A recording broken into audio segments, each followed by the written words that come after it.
defect oblique fault in metallic scale. Defect oblique fault in metallic scale. अगर कोई metallic अगर scale है तो उससे अगर मेजरमेंट करेंगे तो उसमें क्या देखो डिफेक्ट वगैरह आएगा, इसके बारे में हम पढ़ेंगे। इन मेटालिक स्केल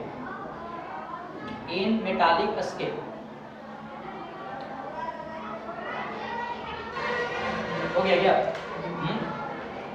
ये तुम लोग है ना, इधर देखो, देख रहा है क्या? इसका देखो मतलब क्या है कि मान लो है ना कि अपने पास जो स्केल है वो किससे मिलके बना है? आपका मेटल का। जैसे कहते हो तुम्हारे पास जो स्केल रहता है प्लास्टिक का बना होता है, व्हाइट कलर जो आता है 5-10 सेंटीमीटर का, समझे बात? उसमें तो कोई दिक्कत नहीं है। अगर मान लो कि अपने पास कोई मेटालिक का स्केल है और उससे मान लो किसी रड का मेजरमेंट करेंगे, तब क्या देखो उसमें डिफेक्ट वगैरह आएगा। ये ध्यान से देखो, जैसे मान लो है ना कि अपने पास एक रड है और रड का लंबाई मान लो कि आपका कितना है? आपका 100 सेंटीमीटर। कितना? आपका 100 सेंटीमीटर। मतलब ये मान के बैठो कि अपने पास नीचे देखो कि मेटालिक का स्केल ऐसे है, अपने पास नीचे एक मेटालिक स्केल है, मान लो ऐसे, ऊपर देखो रीडिंग आया होगा, यहाँ मान लो कि आपका होगा आपका 70 सेंटीमीटर, यहाँ मान लो चलते चलते हुआ होगा 80 सेंटीमीटर और करते करते हुआ 90 सेंटीमीटर और आपका मान लो कि लास्ट रीडिंग कितना है? 100 आपका सेंटीमीटर। कोई दिक्कत नहीं ना? ये अपने पास क्या है? ये है आपका एक मेटालिक का स्केल है। ये देखो तुम है ना कि एक स्टील का भी स्केल आता है ना? और मान लो अपने पास एक रड है ना, ये रड है जिसकी लंबाई कितना है? स्टार्टिंग में आपका 100 सेंटीमीटर। कितना सेंटीमीटर है? आपका 100 सेंटीमीटर। एक बात बताओ, अगर मान लो अगर यहाँ पे अगर कुछ नहीं किए, कुछ नहीं करने का मतलब क्या है कि नॉर्मल टेम्परेचर को अगर मेजर करेंगे इस स्केल से, इस रड का लेंथ, तो कितना बताएगा? ये लिक्विड बताएगा आपको कितना? 100 सेंटीमीटर। कोई दिक्कत नहीं ना? ठीक है। अब क्या करते हैं? इस रड को हीट करते हैं। इस रड को क्या करती है? आपका हीट करती है। ये पिछले क्लास में तुम लोग को बताए थे कि अगर किसी मेटालिक रड को अगर हीट करते हो तो क्या होता है? एक्सपेंशन इंक्रीज करता है। तो मान लो कि इस स्केल को अगर हीट करें तो हीट करने का मतलब क्या है? दो चीज होगा। हीट करने का मतलब क्या होगा? इसमें आपका जो टेम्परेचर क्या कर रहे हैं? आपका राइज कर रहे हैं। तो राइज करने केस में क्या होगा? ये जो मेटालिक स्केल क्या करेगा? एक्सपेंड करेगा। ये जो मेटालिक स्केल क्या करेगा? एक्सपेंड करेगा। ध्यान दो, ये जो मेटालिक स्केल है, छोड़, ये जो मेटालिक स्केल क्या करेगा? एक्सपेंड करेगा। देखो यानी एक्सपेंड करने का मतलब यही है ना कि जहाँ देखो तुमको 90 था वो कहाँ, वो कौन वहाँ पे आ जाएगा? 80 आ जाएगा। और जहाँ पे 100 था वहाँ पे कौन चल जाएगा? 90 चल जाएगा। और जहाँ जो 100 है वो आगे चल जाएगा। एक्सपेंड करेगा तो देखो सबका रीडिंग का जो पोजीशन क्या कर चेंज करेगा। यानी कहने का मतलब है ना, इस वाले केस में बढ़ेगा, इस वाले केस में जो रड है, जो स्केल है वो क्या करेगा? एक्सपेंड करेगा। इसमें कौन सा एक्सपेंशन होगा? आपका लीनियर एक्सपेंशन। यानी कहने का मतलब है कि ये जो रड जो ऐसे पहले था, अब जहाँ पे 80 होगा, ऐसे का रीडिंग जो आया होगा, जहाँ पे 80 वहाँ पे कौन सा आ जाएगा? मान लो कि 70, जहाँ पे 70 था वहाँ पे 80 आ जाएगा। और जहाँ पे मान लो कि 80 था वहाँ पे कौन सा आएगा? 90 सेंटीमीटर। समझ रहे बात? और जहाँ पे आपका 90 था वहाँ पे कौन आ जाएगा? आपका 100 सेंटीमीटर। और 100 वाला उसके बाद चला जाएगा। यानी कहने का मतलब ये है कि अब मान लो है ना, इस जो बढ़ा हुआ लेंथ के स्केल से अगर मेजरमेंट करो इस रड का, तो हो सकता है कि मान लो आपका ये 90 तुम लोग का शो करे। कितना शो करे? आपका 90 सेंटीमीटर। कितना शो करे? आपका 90 सेंटीमीटर। आइए मोहतरमा, आप भी आइए। नींद नहीं खुल रहा है क्या आपका? यानी कहने का मतलब बताओ, अब यह स्केल कितना शो करेगा? यहाँ से 90 सेंटीमीटर। कोई दिक्कत है क्या? क्यों? जो है ना, इसको हिट करने पर इस स्केल का आपका रीडिंग इंक्रीज करेंगे, कोई दिक्कत नहीं ना। लेकिन एक बात बताओ, अभी भी इसका यहाँ से मान लो कि ये लिक्विड कितना शो कर रहा है? आपका 90 सेंटीमीटर। और हमको पता है कि इस रड का एक्चुअल आपका लंबाई कितना है? 100 है। बात समझ में आया क्या? यानी यहाँ से बोल सकते हैं कि जो आपका रीडिंग आएगा, मतलब इस स्केल से मापने के बाद जो रीडिंग आ रहा है, बताओ ये स्केल रीडिंग कितना शो कर रहा है? 90 कर रहा है। कितना कर रहा है? 90। और बताओ एक्चुअल में कितना था? आपका 100 था ना। इसका मतलब 10 इसमें ऐड करना पड़ेगा। बात समझ में आएगा? अब बताओ यहाँ जो 10 सेंटीमीटर बढ़ गया, कौन बढ़ गया? स्केल की लंबाई बढ़ गई। बात समझ में आ रहा है क्या? यानी यहाँ से बोल सकते हैं कि रीडिंग इक्वल टू क्या है बताओ, ये जो 90 है, ये देखो 90 वही है ना जो आपका बढ़ने के बाद मेजर किया गया। यानी यहाँ अगर मान लो कि नॉर्मल अगर फार्मूला लगाना है तो रीडिंग इक्वल टू क्या हो जाएगा, मेजर्ड वैल्यू और प्लस क्या हो जाएगा 10 क्या है आपका चेंज इन लेंथ, किस में, स्केल में, यानी बोल सकते हैं आपका डेल्टा एल किस में है बताओ, स्केल, यही है ना। यानी इससे क्या निकाल सकते हो आपका, और तुमसे अगर कोई पूछेगा कि डेल्टा कैसे निकालोगे, चेंज है ना, चेंज इन लेंथ स्केल, तो फार्मूला क्या होता है आपका, ए अल्फा कितना होता है आपका डेल टी होता है। यहाँ पर अल्फा किसका लेंगे, स्केल का लीनियर एक्सपेंशन, यानी बोल सकते हैं आपका alpha del change of scale equal to आपका एल स्केल का, ये सबका मतलब तुम समझना, स्केल मतलब एल कौन सा लेंथ है जब इसको टेम्परेचराइज नहीं किए हैं, अल्फा क्या है आपका लीनियर एक्सपेंशन स्केल का इनटू आपका डेल्टा टी, समझे बात को, इसमें पुट कर दोगे तो निकल जाएगा। अच्छा एक बात तो ये देखो, ये जो कंडीशन है स्केल वाला वो तो वाइस वर्सा भी हो सकता है। मान लो कि टेम्परेचर रिड्यूस कर देंगे तो कम करने का मतलब क्या होगा, ये जो एक्सपेंड हो जाता क्या करेगा, कॉन्ट्रैक्ट करेगा। कॉन्ट्रैक्ट करने का मतलब यही है कि जहाँ पे तुमको 90 दिखाई दे रहा था वहाँ पे कौन आ जाएगा, शिफ्ट करके आपका 100 आ जाएगा, कम जाएगा लेंथ ना। या दूसरे वाले केस में अगर रीडिंग निकालना होगा तो क्या करना पड़ेगा, माइनस करना पड़ेगा, समझे बात, यहाँ तक लिखो। तो इसमें एक क्वेश्चन वर्मा सर मिल जाएगा तुमको कि मेटालिक स्केल से अगर मेजरमेंट करते हैं तो इसमें दिक्कत आती है।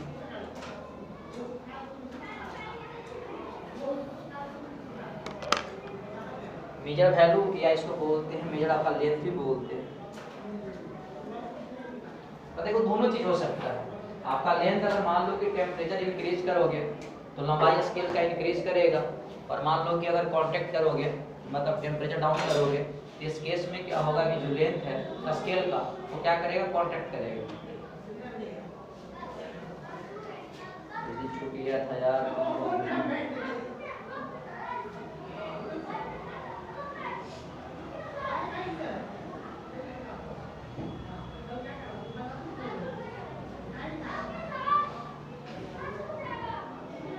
और एक बात देखो, अगर टेम्परेचर मान लो कि बढ़ाते हो तो जो रीडिंग होती है वो क्या स्मॉल शो करता है, रीडिंग शिफ्ट कर जाता है ना सबका 80 70, ये तुमने क्या कर दिया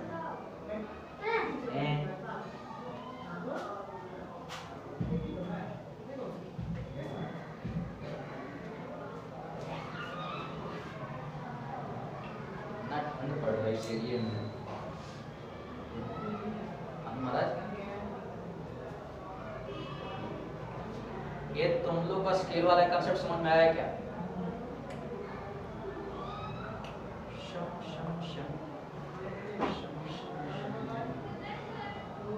और हम होमवर्क दिए थे तुम लोगों को, वर्क पावर एनर्जी,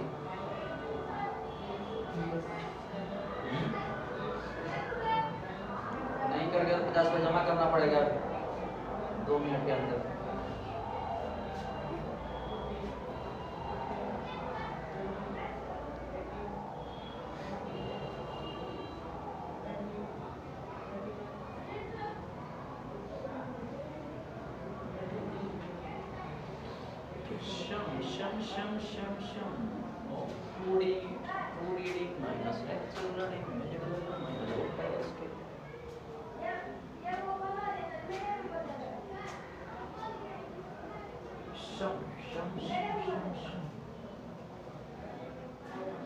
तो जब इस केस में क्या है कि जो वैल्यू स्मॉल शो करता है कब, जब स्केल को हिट करते तब।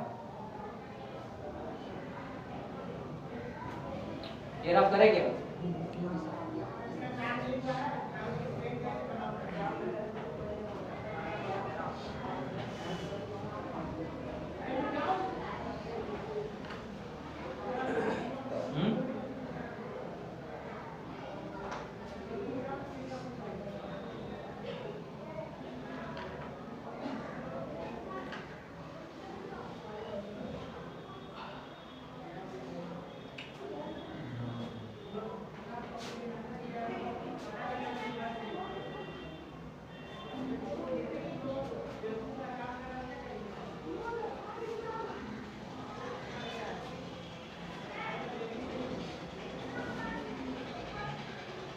हो गया।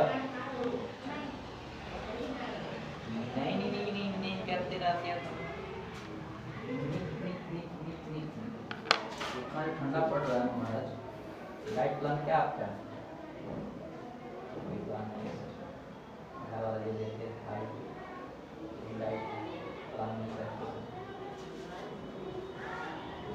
अरे इसको मिटा रहे क्या? ठीक, यानी हिट करने पे बताओ रीडिंग शो ज्यादा करता है कम करता है? कम करता है ना जी। हिट करने पर देखो रीडिंग कितना कम शो करता है। ठीक, इस तरफ करेंगे। ठीक, अब मान लो तुम लोग है ना थोड़ा सा कंडीशन उल्टा लो, मिला देगा इसको। हाँ ठीक, अब थोड़ा सा कंडीशन उल्टा लो, उल्टा लो, उल्टा उल्टा उल्टा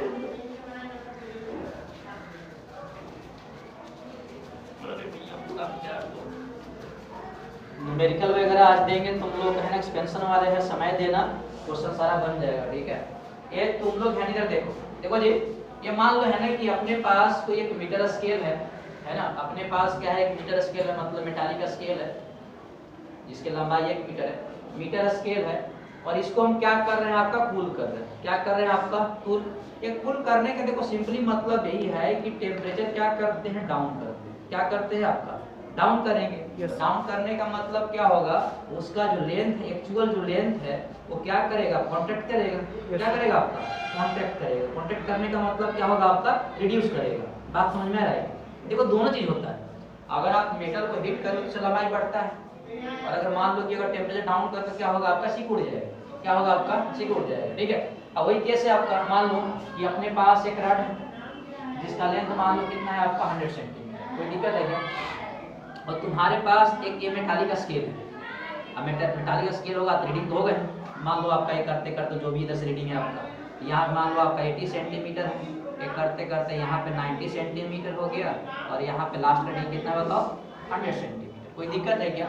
और अपने पास एक रड है जिसका लंबाई मतलब हिट करने डाउन करने से पहले इसका लेंथ कितना था बताओ, 100 सेंटीमीटर। कोई दिक्कत है क्या? तो अभी अगर मान लो है ना इस वाले स्केल से इसको मापेंगे इस रड को, तो लंबाई कितना बताएगा, ये लिखा कितना बताएगा बताओ, 100 सेंटीमीटर। कोई दिक्कत नहीं, नहीं बताएगा ना। अब क्या करते हैं, ये जो मेटालिक जो आपका स्केल है, ये भाई साहब अपना स्केल है, इतना तो पता चल रहा है। अब क्या करें आपका, इससे क्या करें आपका, यहाँ पे इसको है ना टेम्परेचर क्या करते हैं, डाउन करते हैं। तो समझे बात? इसका मतलब डाउन करेंगे तो पता क्या होगा कि देखो स्टार्टिंग में जो 100 सेंटीमीटर रीडिंग था, वहाँ पे कौन आ जाएगा, ये जो 100 आ जाएगा 90 पे, ये 90 आ जाएगा, इस पे 80 पे आ जाएगा। अरे कम होगा ना, तो कम होने का मतलब क्या होगा, ये जो रीडिंग है आपका वो क्या करे, सिकुड़ जाएगा। यानी कहने का मतलब जो 80 होगा कहाँ पे आ जाएगा, 70 पे। यानी कहने का मतलब इसका जो रीडिंग शो ऐसे हो जाएगा, ना ना ना, ये मान लो आपका जो भी है, इधर आपका 70 हो जाएगा सेंटीमीटर, इधर आपका मान लो 80 सेंटीमीटर हो जाएगा, और यहाँ पे आपका 90 सेंटीमीटर हो जाएगा, और कौन सा हो जाएगा आपका 100 सेंटीमीटर। कोई दिक्कत है क्या? यानी इस वाले केस में अगर ये जो आपका करोगे तुम लोग, इसका लंबाई कम जाएगा, यानी इसका रड की लंबाई कुछ ऐसे चला जाएगा। समझे बात को? अरे अब स्केल का लेंथ कम गया ना यार, यही हो गया ना इस केस में।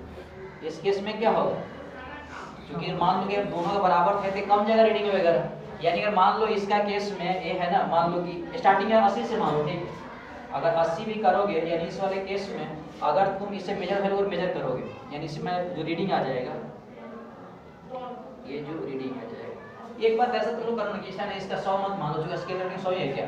अब मान लो कि है 80 सेंटीमीटर में, कितने सेंटीमीटर का है आपका, 80 मत मान 90 मान, कोई मान लो कि फर्क नहीं पड़ता। ठीक है, इसमें क्या बाहर करना पड़ेगा। ठीक है, कितना होगा 90। छोड़ो ना, क्या दिक्कत है, स्केल 100 का थोड़ी होता है, अब बाहर कर देते हैं, इसका 100 रहने दो। ठीक है, कोई दिक्कत है क्या? कोई दिक्कत नहीं। अच्छा एक बात बताओ, इसके बाद का रीडिंग कितना आ जाएगा, इसके बाद का मान लो आपका कितना, यहाँ पे ये मान लेते हैं, कितना आ जाएगा आपका 110।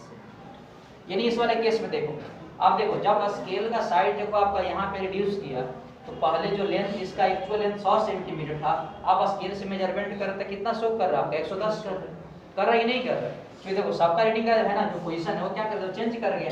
यानी यहाँ से रीडिंग इक्वल टू लिख सकते हैं क्या, क्या लिखेंगे बताइए, रीडिंग लिख सकते हैं आपका कितना लिखें बताओ, ये जो मेजर वैल्यू है आपका, इसको ऐसे लिख सकते हैं ना, देखो इसको लिख सकते हैं आपका 110 और माइनस कितना लिख सकते हैं 10, क्योंकि मुझे पता है कि रड की लंबाई कितना था 100 सेंटीमीटर। अब बताओ 110 क्या है, जो स्केल मेजर वैल्यू बता रहा है, समझे बात। और डेल्टा जो लंबाई जो कम रहा है, ये किसके लंबाई में आपका कॉन्टेक्ट हुआ था आपका, ये स्केल, समझे बात। यानी यहाँ से बोल सकते हैं कि 110 क्या है बताओ, मेजर वैल्यू मेजर वैल्यू क्या है आपका मेजर लेंथ और माइनस कितना है डेल्टा चेंज लेंथ ऑफ किसका स्केल का। बात समझ में आ रहा है क्या? पीछे वाले में क्या होता बढ़ गया, इस वाले में क्या हो गया आपका घटाना पड़ा, ठीक। यानी यहाँ मेरा ये नहीं, यानी यहाँ से एक जनरल फार्मूला निकाल सकते हो कि किसी मेटालिक रड से अगर मान लो कि करेंगे तो, और स्केल में चेंज कैसे निकाल सकते हैं आपका जो फार्मूला है तुम लोगों को लीनियर एक्सपेंशन ये अल्फा कितना आ जाएगा आपका डेल्टा, यहाँ अल्फा किसी स्केल का लेंगे, ये भी आपका किसका लेंगे स्केल का। समझे बात को? तुम लोग है ना कॉपी पे छाप लो, तुम लोग है ना इसको कॉपी पे छाप लो। पीछे वाले केस में क्या हुआ था लेंथ जोड़ना पड़ा था, इस वाले केस में क्या होगा लेंथ को घटाना पड़ा। समझे बात को? क्यों? क्योंकि है ना रीडिंग ज्यादा शो कर रहा था। यानी यहाँ से एक बात समझ में आ गई, पता है क्या कि देखो टेम्परेचर राइज करने पर है ना जो आपका रीडिंग है जो रड है आपका, चलो यही करो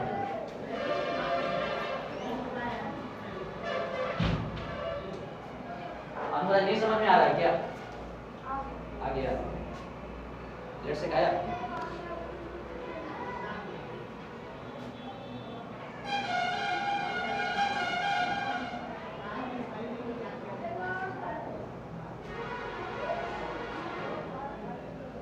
यानी एक्सपेंड करने पे बताओ है ना जो लेंथ हो क्या होता है शॉर्टर होता है।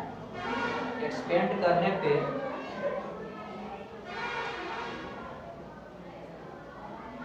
यानी इस केस में एक बात बोल सकते हैं कि एक्सपेंड करने पर क्या होता है कि जो लेंथ मेजर्ड है, लेंथ कौन सा है आपका मेजर्ड, क्या कर जाता है आपका शॉर्ट कर जाता है, क्या कर जाता है आपका शॉर्ट कर जाता है। और यही केस में अगर मान लो स्केल अगर कॉन्ट्रैक्ट करेगा उस केस में आपका मेजर्ड जो लेंथ होगा, मेजर लेंथ क्या कर जाएगा इंक्रीज कर जाएगा। मेजर लेंथ क्या करेगा आपका इंक्रीज कर जाएगा। मेजर जो लेंथ है वो क्या कर जाएगा तुम लोगों को इंक्रीज कर जाएगा। इंक्रीज करने का मतलब है आपका हो जाएगा लार्ज।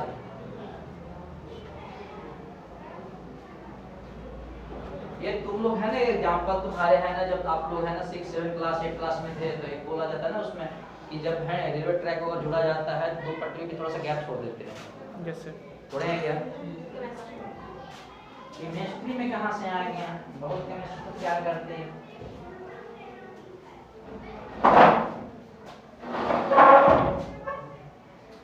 शम शम शम दो पटरियों को जोड़ते हैं। मेरा से पटरिया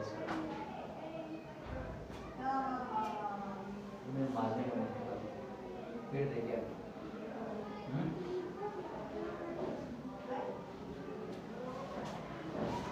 major value true value scale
हो गया।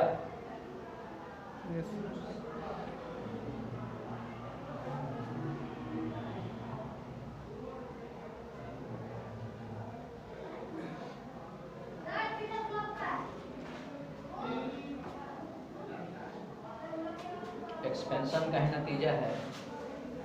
हो गया ये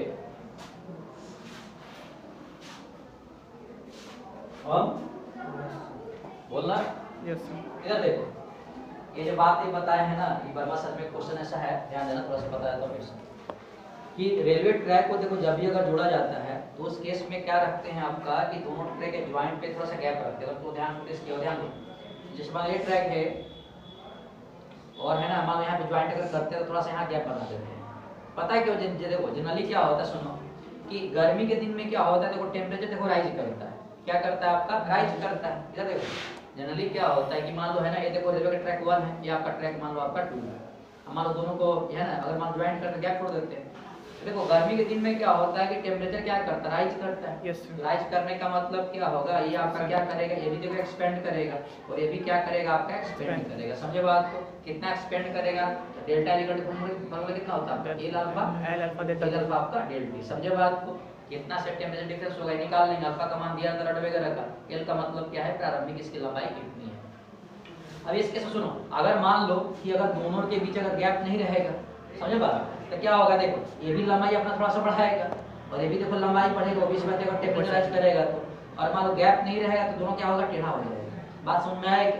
टेढ़ा हो जाएगा। और ये भी बढ़ना चाहेगा, ये भी बढ़ना चाहेगा, दोनों मान लो स्पेस नहीं रहेगा तो क्या होगा आपका, टेढ़ा हो जाएगा। और देखो ये मान लो स्पेस रहता है तो क्या होता है, थोड़ा आगे बढ़ जाता है, ये थोड़ा इधर बढ़ जाता है, फिर दोनों चिपक जाता है। बात समझ में आएगी? इस वाले केस में क्या होता है कि ये जो ट्रैक है आपका टेढ़ा होने से क्या होता है, बच जाता है। इसलिए क्या होता है यहाँ पे ज्वाइंट छोड़ देते, मतलब गैप छोड़ देते। समझे बात को? तुम भी आगे बढ़ जा, तुम भी आगे बढ़ जा, ज्यादा से क्या होता है चिपक जाएगा। हमारे की सर्दी टाइम पे क्या होता है, थोड़ा सा गैप हो जाता है। सर्दी टाइम पे क्या होता है, टेम्परेचर क्या करता है आपको फॉल करता है। फॉल करने के केस में क्या होता है कि रड जो भी ट्रैक वगैरह है वो क्या करता है, सिकुड़ता है। समझे बात? तो जब कॉन्ट्रैक्ट करेगा तो भी अपने जगह से पीछे हट जाएगा, ये भी तो हट जाएगा, बीच में फिर क्या आ जाती है आपका गैप आ जाता है। समझे बात? तो दोनों के है ना मतलब नजर रख के बनाया जाता है ट्रैक वगैरह। कोई दिक्कत है क्या? नहीं। यानी एक बात समझ में आया कि जब मान लो कि स्केल का टेम्परेचर अगर मान लो बढ़ाएंगे तो जो लेंथ जो मेजर करेंगे वो क्या होगा, शॉर्ट हो जाएगा। शॉर्ट ये इसलिए होता है कि जहाँ पे देखो जो रीडिंग आपका 90 होगा वहाँ पे कौन पहुँच जाएगा आपका बढ़ने, 80 पहुँच जाएगा। और जहाँ पे स्केल जो रीडिंग आपका 100 है वहाँ कौन पहुँच जाएगा, 90 पहुँच जाएगा। बात समझ में आएगी? इसका मतलब अगर 100 की जगह 90 सेंटीमीटर आ गया तो जो रड की लंबाई अगर 100 सेंटीमीटर होगा, एक्चुअल में कितना शो करेगा यहाँ पे 90 सेंटीमीटर। इस वाले केस में आपका जो लेंथ है आपका क्या कर देता, शॉर्ट कर देता। समझे बात?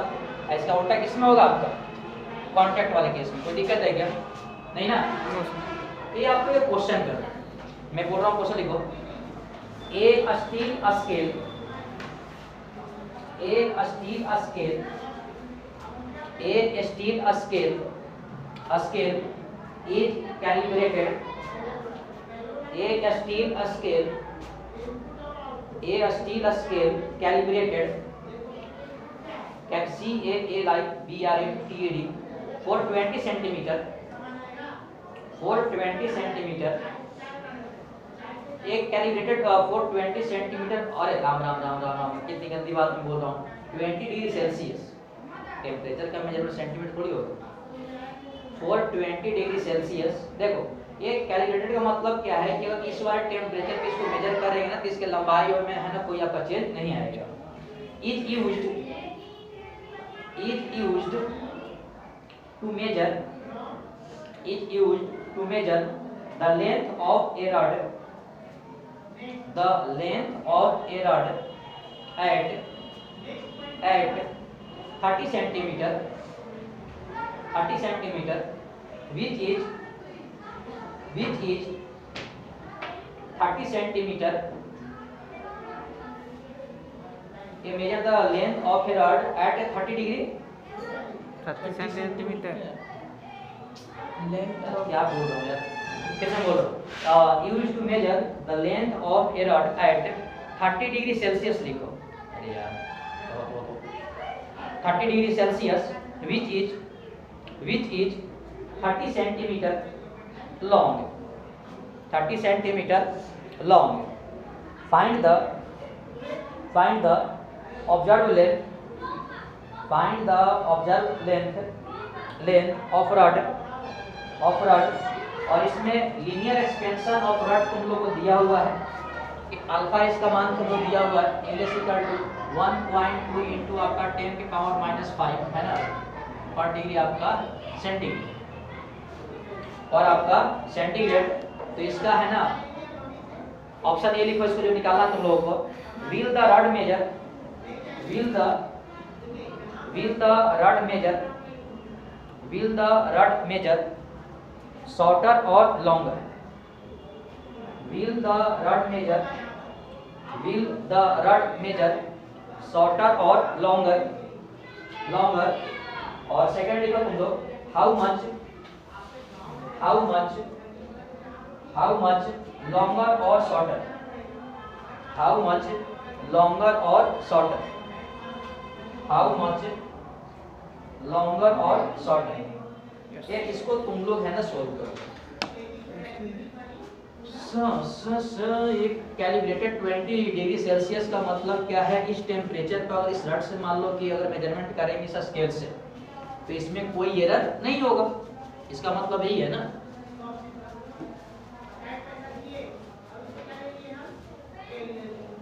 ये किसी का है क्या?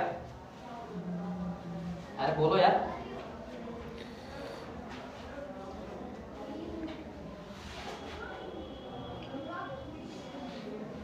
हम करेंगे इसको? नहीं करो। मेटालिक स्केल का टेम्परेचर बढ़ाएंगे तो उसका लेंथ बढ़ेगा, मतलब क्या होगा? जो लेंथ मेजरमेंट करेगा वो शॉर्ट करेगा। इसमें डिग्री सेल्सियस नहीं है। यस, चेंज इन टेम्परेचर हमेशा आना चाहिए पॉजिटिव डिग्री सेल्सियस। इस वाले केस में डिग्री आएगा।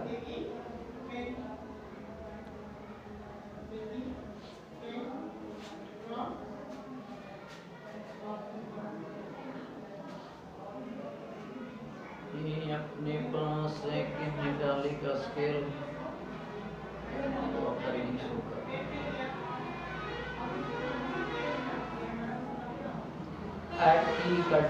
इसमें बनाया गया है 20 डिग्री सेल्सियस पर इसका मान लो कि लेंथ यहाँ पे एल इक्वल टू कितना दिया है तुम लोगों को 30 सेंटीमीटर।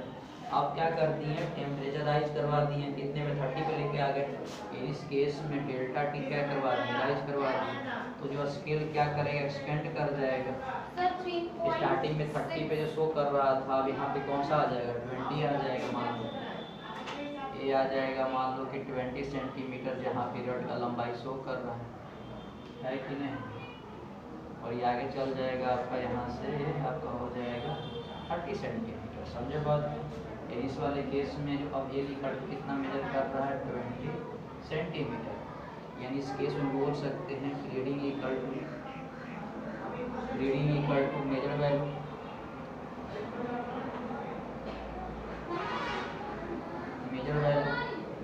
सर आएगा 3.6 × 10⁵ मीटर। और देखो जब ये बताना इसमें है इस क्वेश्चन का फर्स्ट ऑप्शन क्या होगा? शॉर्ट करेगा। रीडिंग क्या करेगा? शॉर्ट करेगा ना। देखो जी इधर देखो क्या कर रहे हैं। एक बार बताओ, एक स्केल को बनाया गया तो मापने के लिए कितने डिग्री सेल्सियस पे? 20 डिग्री सेल्सियस। समझे बात? इसका मतलब क्या है कि इस वाले टेम्परेचर से अगर मापेंगे तो इसमें कोई फॉल्ट एरर नहीं होगा इस स्केल से। समझे बात? आप देखो इसमें टेम्परेचर राइज करवा दिए। समझे बात? तो इस वाले केस में क्या होगा कि अब ये जो स्केल है क्या एक्सपेंड करेगा। एक्सपेंड करने का मतलब क्या होगा? जो रीडिंग होगा उसका जगह से वो चेंज करेगा पोजीशन। देखो पहले जहाँ पे 30 था वहाँ पे कौन 20 आ गया। समझे बात? इसका मतलब जो लंबाई निकालना है, ये जो लंबाई किसका निकाल स्केल का निकालेंगे इस वाले केस में। कोई दिक्कत है क्या? अब देखो डेल्टा एल निकाल सकते हैं, आपका स्केल निकाल सकते हैं। कितना निकालेंगे बताओ? ये फर्स्ट का बताओ लेंथ क्या हो जाएगा? शॉर्टर हो जाएगा। समझे बात? जितना शॉर्ट करेगा। 20 सेंटीमीटर कहाँ से लेंगे? अरे मैं एक बात बता रहा हूँ, मतलब इस वाले केस में ये बता रहा हूँ कि यहाँ देखो 20 था। जब मान लो कि हीट करोगे तो रीडिंग आगे बढ़ एक्सपेंड करेगा तो रीडिंग आगे बढ़ जाएगा ना फिर इस तरह। समझे बात? वही मैं बता रहा हूँ इस केस में। अब बताओ चेंज इन लेंथ स्केल निकाल सकते हो आपका। कितना निकाल सकते हो आप? एल अल्फा कितना हो जाएगा आपका? डेल्टा। अब बताओ एल का मान कितना है? 30 सेंटीमीटर। अल्फा का मान 1 30/100 होगा। तो आपका 10 के पावर कितना हो जाएगा? अरे ओरिजिनल लेंथ भी सेंटीमीटर में यार कितना है? 5। और डेल्टा कितना हो जाएगा? 30 माइनस कितना हो जाएगा? 20। जो भी आ जाएगा इसमें लिख दोगे, यहाँ पे लिख दोगे। अब मेजर वैल्यू जो भी आ गया इसमें लगा दोगे, कोई दिक्कत नहीं ना, बन जाएगा। कोई दिक्कत नहीं ना। हम लोग को चेंज इन लेंथ स्केल तो निकाल सकते हैं इस फार्मूला से। किस वाले केस में? टेम्परेचर इंक्रीज अरे कॉन्टेक्ट वाला हो गया क्या? हाँ तो इस प्लस कर दो, क्या दिक्कत है? अरे बढ़ रहा है ना, प्लस कर दो। टेम्परेचर इंक्रीज कर जो भी इसमें इस केस में आएगा तो उसमें लिख देना 360 × 10⁵ -5 सेंटीमीटर। अरे अरे सुनो सुनो, प्लस थोड़ी होगा माइनस होगा ना। हम लोग को रड की लंबाई थोड़ी बनाना, स्केल जो मेजरमेंट कर उसकी बताना ना यार। हम लोग को जो स्केल के जो रीडिंग किसका नहीं, स्केल का निकालना है ना। हम लोग को रीडिंग निकालना जो स्केल जो मापे वही निकालना हम लोग है ना। एक्चुअल में कितना था, जिसमें कितना जो चेंज है वही ये रीडिंग बताएगा ना। रीडिंग का मतलब क्या है कि मापने के बाद स्केल कौन सा वैल्यू बता रहा है, ये मतलब हुआ ना यार। इसको लिख लो, कोई दिक्कत सही है। रीडिंग बताएगा कौन, बताओ, स्केल तो बताएगा ना। तो स्केल तो कम करके बताएगा।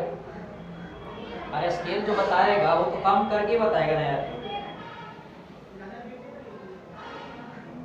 तो डेल्टा निकाल लो। देखो मेजर वैल्यू स्टार्टिंग में इसका कितना था, 30 था ना। कितना था, 30 था। तो 30 में यहाँ पे लिख दो आपका 30, और इसका जो वैल्यू तुम पुट कर दो, आपका कितना आ जाएगा, 6 × 10 to the जो power भी होगा -4 30 इंटू आपका 1 पॉइंट आपका 1.2 इंटू 10 के पावर -5 इंटू कितना आ जाएगा 10, मल्टीप्लाई कर दोगे, इतना ही रीडिंग कौन शो करेगा, स्केल करेगा। इधर देखो जी छोटो, मैं क्या बोल रहा हूँ कि जब देखो एक्सपेंड करेगा तो रीडिंग कम जाएगा ना इससे, किसके द्वारा, हाँ कम नहीं कमेगा। जब मान लो स्केल का रीडिंग बढ़ेगा, एक्सपेंड करेगा तो रीडिंग कम शो करेगा। तो स्टार्टिंग में देखो इसे 30 था, अब 30 में देखो इतना कम करेगा, ये रीडिंग कौन शो करेगा, स्केल करेगा। बात समझ में आ रहा है, छाप लो इसको, कोई दिक्कत नहीं। अब इसको तुम लोग कर लोगे तो नेगेटिव होता है जो भी है, लेकिन कम से कम चेंजिंग तो ले तो होगा ना। चलो हो गया। नहीं और इसके लिए अगर मान लो उल्टा करो, अगर मान लो कि इस केस में अगर टेम्परेचर डाउन चल जाएगा, ये तुम मल्टीप्लाई नहीं करने आ रहा है क्या, यहाँ पे करो ना यार। 3.6 20 माइनस कितना आ जाएगा, देखो -6 है 3.6 into ये आपका 36 इंटू कितना आ जाएगा, 36 इंटू इतना अपॉन आपका 10 के पावर कौन सा आ जाएगा 4, जो भी आएगा कट गया आपका, यहाँ से डिवाइड कर दो आपका 30 माइनस आपका 0.0036 जो भी आएगा, ये आपका कौन रीडिंग बताएगा, तुम्हारा स्केल बताएगा। कोई दिक्कत है क्या, नहीं ना, ठीक है। और यही अगर मान लो सुनो कि अगर टेम्परेचर मान लो वो डाउन कर देता तो क्या होता, बढ़ जाते इस वाले केस में। अरे मल्टीप्लाई तो कर सकते तुम लोग यार, इसमें आपको कैसे पढ़ा तुम लोग, मल्टीप्लाई तुम लोग तो कर ही सकते हो। चलो कोई दिक्कत नहीं ना। अगर मान लो कि अगर टेम्परेचर डाउन करेगा तो इस केस में क्या होगा, ज्यादा शो करेगा।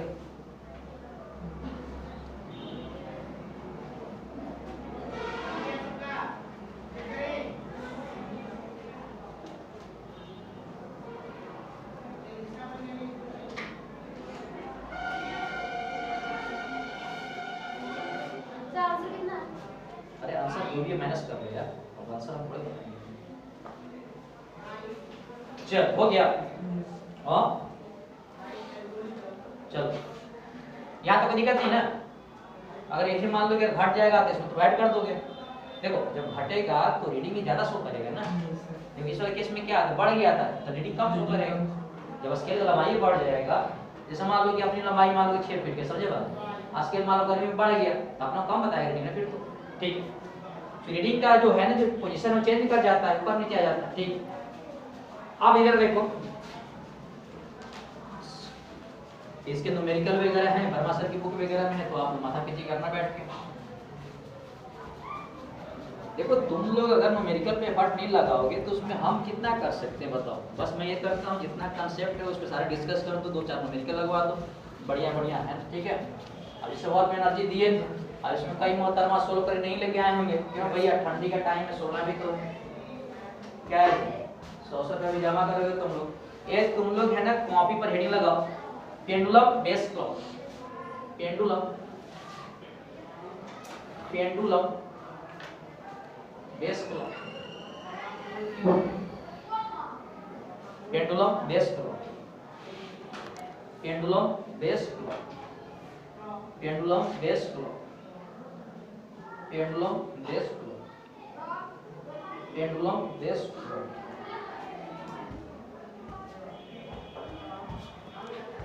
Pendulum base clock. हो गया क्या? Yes sir. इसका देखो मतलब क्या है, इधर तुम लोग देखो है ना, इसका जो डेरिवेशन है ना तुम लोग बताएंगे एसएचएम में क्या होता है, बस याद करो ना, है ना। देखो ये मान लो है ना कि अपने पास एक पेंडुलम है, पेंडुलम का मतलब क्या है, एक अपने पास क्या है, एक मेटालिक एक धागा है ना, क्या है आपका एक मेटालिक धागा है, ऐसे मान लो एक छोटा सा एक बॉल लटका दिए, यस सर। कोई दिक्कत है क्या? ये अगर नहीं समझ में आया तो ये मान के बैठो अपने पास एक धागा है, समझे बात, और उसमें पत्थर बांध दिए, समझे बात, ऐ मान लो ऐसे से डोल रहा, इसी को हम क्या बोलते हैं, सिंपल पेंडुलम। 11th क्लास में है ना तुम्हारे सिलेबस में प्रैक्टिकल भी है ना। तो मान लेते हैं ये आपका, मान लो कि मेटालिक आप वायर, कौन सा वायर है आपका, मेटालिक वायर है। हालांकि तुम लोग लैब वगैरह में जाओगे ना तो मेटल का नहीं बना, तो हम धागे बांध के कट करवाते थे जब हम जीपीएस में थे तब। मेटालिक वायर है जिसका लेंथ कितना है आपका, एल है। कोई दिक्कत है क्या? जैसे मान लो मास बंधा है और मतलब इस मेटालिक वायर का लेंथ कितना है आपका, एल। कोई दिक्कत है क्या? देखो सिंपल पेंडुलम का जो टाइम पीरियड होता है, ध्यान दो, सिंपल पेंडुलम का जो टाइम पीरियड होता है टी इक्वल टू, तो टी इक्वल टू होता है 2 पाई रूट कितना होता है, एल बाई जी। कितना होता है, 2 पाई रूट कितना होता है, एल बाई जी। एल का मतलब क्या है, इसका लेंथ कितना है, जी क्या है, एक्सेलरेशन ड्यू टू ग्रेविटी। समझे बात? ये तुम लोग को हम ऐसे जब बताएंगे तो कहाँ से फार्मूला है वहाँ बता देंगे, सिंपल फार्मूला है, यहाँ बताने कोई मतलब नहीं है। कोई दिक्कत है क्या? नहीं ना। अब क्या सुनो, ये जो पूरा जो सिस्टम है ना सिंपल पेंडुलम का, इसमें क्या कर दिए हैं, डेल्टा थीटा से क्या करते हैं, टेम्परेचर राइज करवा देंगे। समझे बात? तो उस वाले केस में पता है क्या होगा, सबको पता है कि अगर टेम्परेचर मान लो कि राइज कराओगे, क्या कराओगे, राइज करवाओगे, तो राइज कराने के बाद क्या होता है, इसका लंबाई जो एक्चुअल लंबाई बढ़ जाएगा। तो जो लंबाई बढ़ जाएगा और टाइम पीरियड किस पे डिपेंड कर रहा है आपका, लंबाई लेंथ पे कर रहा है। Yes sir. इसका मतलब इफेक्ट किस पे आएगा, तुम टाइम पीरियड। बात समझ में आ रहा है क्या? बोलना है। Yes sir. ऐसे लगते हैं कि बासी रोटी खा के सुबह सुबह आके बैठ गए, चलो जी। ये जो सिंपल पेंडुलम का जो टाइम पीरियड है वो किस पे डिपेंड करता है, लेंथ ऑफ वायर पे करता है। समझे बात? और जब इसका तुम टेम्परेचर बढ़ाओगे तो लंबाई बढ़ जाएगा, यानी एक्चुअल में इफेक्ट किस पे आएगा, टाइम पीरियड पे। क्वेश्चन पूछता है नेट वगैरह में, ठीक। तो देख लेते हैं कितना से है ना इसका डिफरेंस वगैरह होगा। एक बार बताओ, मान लो कि अगर इतना से राइज कराओगे तो इसका लंबाई कितना बढ़ जाएगा, तो मुझे लगता है कि एल इक्वल टू लंबाई कितना बढ़ जाएगा आपका, अगर मान लो इसके इतना से इंक्रीज कर दिए हैं तो चेंज लेंथ कितना आ जाएगा बताओ। तो डेल्टा इक्वल टू फार्मूला कितना होता है, एल अल्फा कितना होता है आपका, डेल्टा थीटा लिखेंगे। कोई दिक्कत है क्या? इतने से राइज कर गया, कोई दिक्कत है क्या? डेल्टा टी से कर दो, अच्छा लगेगा, तुमको भी अच्छा लगेगा, मुझे भी अच्छा लगेगा, ठीक है। ये बताओ यहाँ पे अल्फा किसका लेना है, आपका स्केल का लेना है या वायर का लेना है, ठीक है। ये मैं मान लेता हूँ वायर का लेना है, किसका लेना है आपका, वायर का। कोई दिक्कत है क्या? अब बता देखो, इतना से लंबाई तो चेंज कर गया, अब बढ़ने के बाद बताना अब इसका एक्चुअल लंबाई कितना है, तो फार्मूला कितना होगा, एल टी इक्वल टू, देखो एल तो पहले से था क्या, इसमें देखो इतना से चेंज आ गया, यानी अब लंबाई टी पे कितना हो गया, एल प्लस कितना आ जाएगा बताओ, एल अल्फा डब्ल्यू कितना आ जाएगा, डेल्टा टी। कोई दिक्कत है क्या? नहीं ना। यानी इस केस में आप जो नया जो मान लो टाइम पीरियड आपका कौन सा, टी डैश, कौन सा टाइम पीरियड आपका नया आपका, टी डैश। तो फार्मूला कितना होगा, 2 पाई तो सही है। अब बढ़ने के बाद अब लंबाई कितना आ जाएगा बताओ, तो एल कॉमन इनटू कितना आ जाएगा बताओ, 1 प्लस अल्फा इनटू कितना आ जाएगा आपका, डेल्टा। यही है क्या? यस। कोई दिक्कत है क्या? नहीं ना। अपॉन कितना आ जाएगा जी, बात समझ में आ रहा है क्या? अब ऐसा करते हैं कि दोनों का रहते हैं रेशियो, कोई दिक्कत है क्या?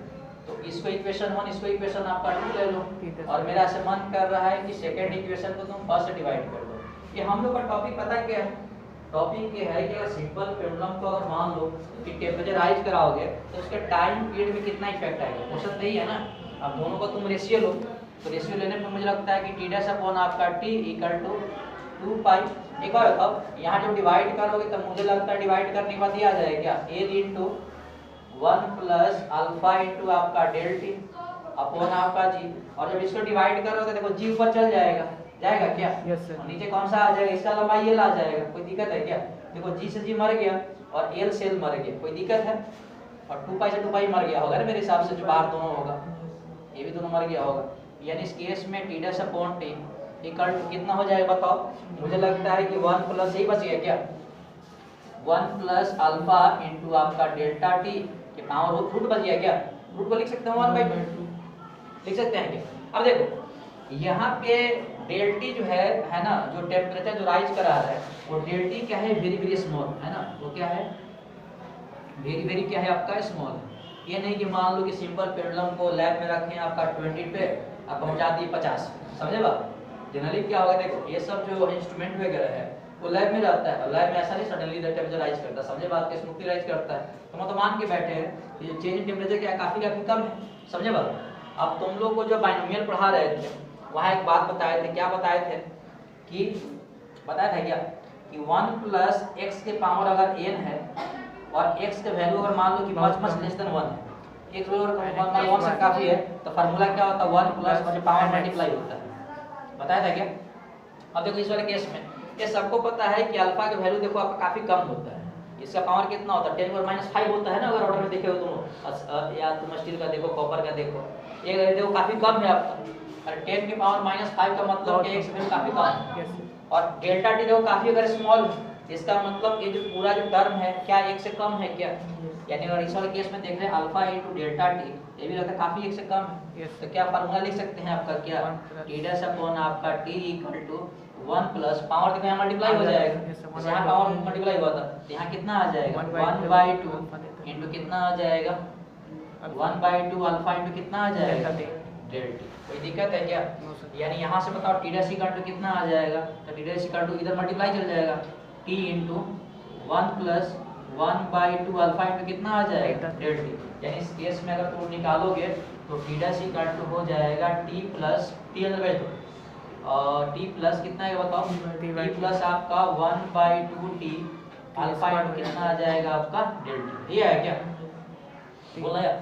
ठीक है, अब बताओ, अब तुम ईमानदारी से बता कि लेंथ बढ़ने के बाद जो टाइम पीरियड बढ़ गया, टाइम पीरियड क्या हो गया बढ़ गया, ये तुम लोग को लगता है इसमें कंफ्यूज चल रहा है। देखो अगर देखो फार्मूला जो है t इक्वल टू 2 पाई कितना बताओ l बाई देखो g है ना, और देखो जब इस केस में अगर डेल्टा टी से टेम्परेचर मान लो बढ़ा दिए तो लेंथ देखो बढ़ गई इस वाले का मेटालिक का वायर का, समझे बात?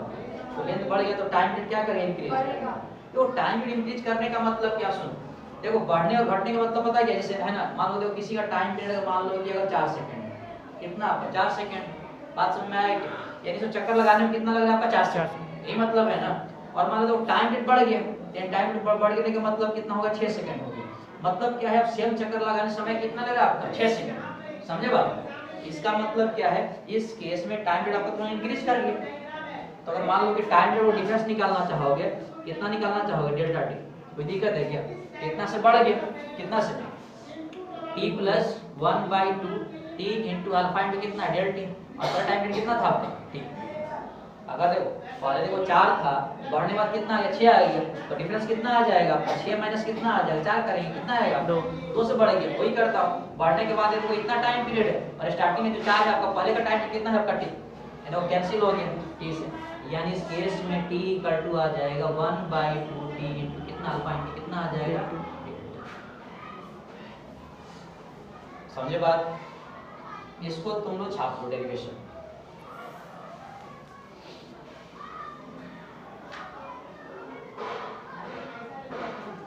यानी इस वाले फार्मूला से T dash equal to k into, इससे क्या हुआ टाइम पीरियड क्या कर गया यहाँ से इंक्रीज कर गया, मतलब बढ़ गया, तो बोलेगा ना बढ़ गया।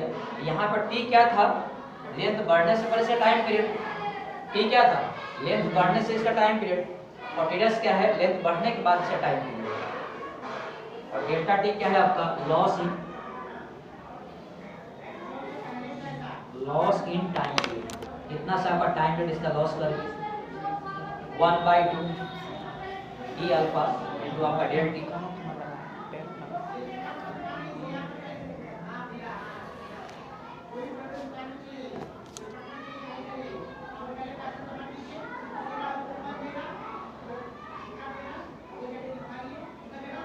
इस वाले पे कांसेप्ट पे न्यूमेरिकल है सिग्मा सर्किट में।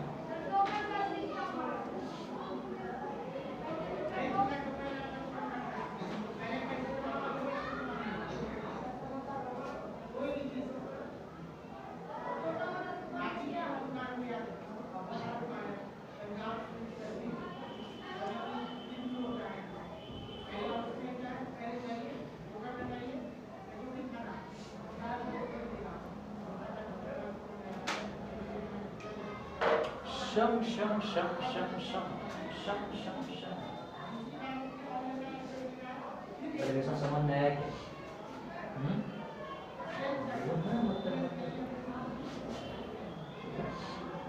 ये तो डायरेक्ट एकदम सीधा लाइफ के स्कूल में आते हैं, लंच बॉक्स में क्या लाई? हाँ कुछ नहीं लाई, लाई होगी आलू के पराठे। सोचा 11th क्लास के बच्चे इतने आलसी हुए जूम क्लास ले लेते हैं। तो रजाई में घुस कर देखते हैं हम। गैस चले दीजिए। जैसे ठंडी पानी मालूम नहीं होता है कि नहीं?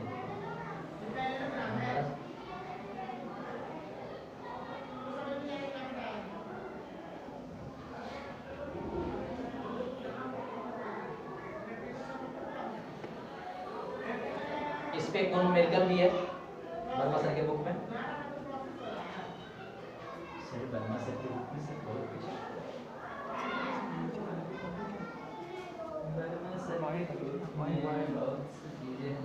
चलो रफ करें क्या? ये तुम बहुत जल्दी लिखता यार है ना। मेरे लेक्चर 3 दिन हो गया, पता सिलेबस आगे बढ़ता ही नहीं है। फिर आज पता है कमेंट पढ़ा के जा रहे हैं। इतना आलसी कौन सा लिखता है सब? ऐसे चलेगा तो तुम जून जुलाई में खत्म होगा, तुम वही लेवल क्लास बोलते रहना।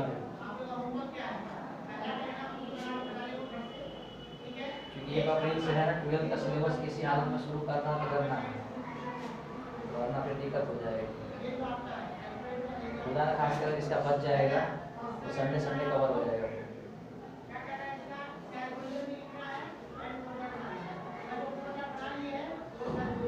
सर वहाँ पे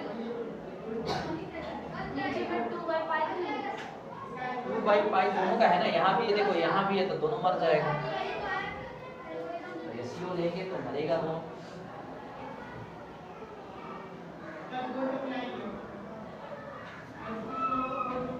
कितने मीटर दे क्या?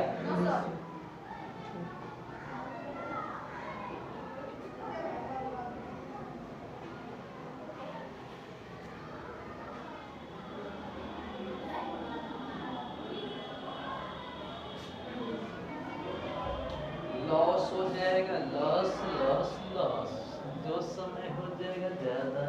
सर हटिए ना। अरे भैया हम कर जा रहे हैं।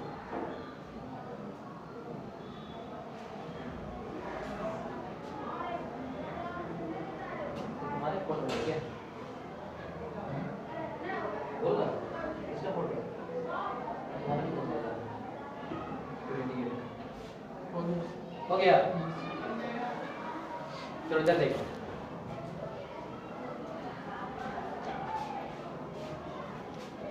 इधर देखो तुम, यानी कहने का मतलब है इसका मतलब यही है ना कि अगर तुमसे अगर कोई पूछे कि अगर लॉस इन अगर t सेकंड निकाल के बताओ, लॉस इन आपका t सेकंड टाइम में कितना लॉस होगा टाइम पीरियड का। तो देखो अगर मान लो कि इस वाले केस में क्या था कि टाइम पीरियड अगर t था तो लॉस कितना आ गया था इस केस में डेल्टा t, समझे बात? तो अगर यूनिट अगर होगा तो कितना होगा तो डेल्टा t बाई आपका t, तो t सेकंड में कितना हो जाएगा? तो हो जाएगा आपका डेल्टा t बाई t में कितना आ जाएगा? बात समझ में आ जाएगा? एक फार्मूला इस केस में आ गया कि loss in t second equal to कितना आ जाए फार्मूला डेल्टा t, मतलब कितना टाइम पीरियड में आपका लॉस हुआ अपॉन t का मतलब क्या ओरिजिनल टाइम उसका कितना था सिंपल मतलब का इनटू आपका मान लो कि t होगा 2 सेकंड में पूछेगा 4 सेकंड में पूछेगा। तो देखो ये फार्मूला कब आया था? जब टेम्परेचर क्या किए थे बताओ? टेम्परेचर क्या किए थे? राइज किए। अगर मान लो इसी केस में गेन कब हो जाएगा? तब टेम्परेचर क्या करेंगे? डाउन करेंगे। यानी इस केस में अगर मान लो एक फार्मूला और कर लो आपका कि गेन इन आपका t सेकंड में कितना टाइम गेन होगा, तो फार्मूला आ जाएगा डेल्टा t कितना से गेन होगा अपन ओरिजिनल आपका टाइम पीरियड इनटू आपका t। ये बताओ फार्मूला कब लागू होगा? जब टेम्परेचर क्या करेगा? जब टेम्परेचर क्या करेगा? फॉल करेगा। जब टेम्परेचर क्या करेगा? फॉल करेगा। ये दोनों बगल में टेम्परेचर वाली बात आपको जरूर लिख लेगा।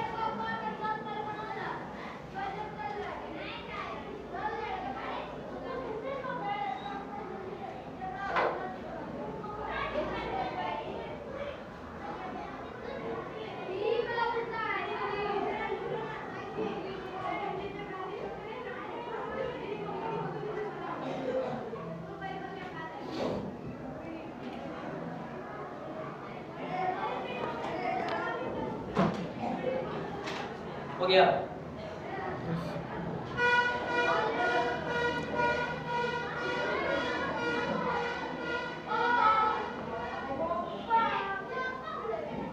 यानी इस वाले फार्मूला से क्या निकाल सकते हैं कि टाइम में कितना लॉस या गेन होगा हो गया, चलो इधर मिटा देते हैं।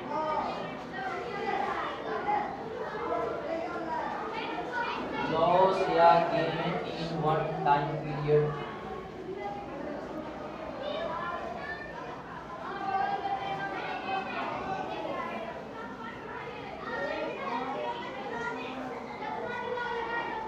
चलो कम कर देना। यानी इस केस में लॉस या गेन वन टाइम पीरियड में कितना होगा, 1/2 अल्फा इंटू कितना आया था, 1.5। तो दोनों के लिए वैलिड है। ये लॉस होगा तो उसको लिख देंगे, जब गेन होगा तो ही लिख देंगे, ठीक है। वहाँ डिफरेंस क्या करेगा, टेम्परेचर का डिफरेंस। मतलब एक बात बोल सकते हैं, ये one time period, in one time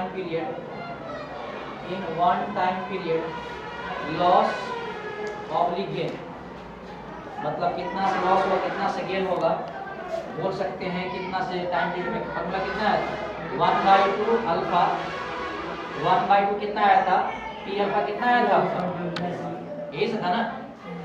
यहाँ पर टी क्या था, ओरिजिनल आपका टाइम पीरियड, अल्फा उसका वो था, एक तुम लिख ले इस केस में 1/2 टी अल्फा डेल्टा टी, और इन टाइम टी में, इन टाइम आपका टी में लॉस या गेन का टाइम पीरियड जो फार्मूला बताया तुम लोगों को, कितना बताया, डेल टी अपॉन आपका टी इंटू कितना आ जाएगा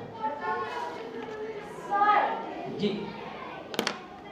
दोनों केस में ही होगा, लॉस भी होगा तो यही फार्मूला यूज करना है, गेन भी होगा तो यही फार्मूला यूज करना है। डिफरेंस पता कहाँ है, ये टेम्परेचर का डिफरेंस। ये भैया यहाँ तो डेल्टा का है, वो क्या है आपका, टेम्परेचर डिफरेंस,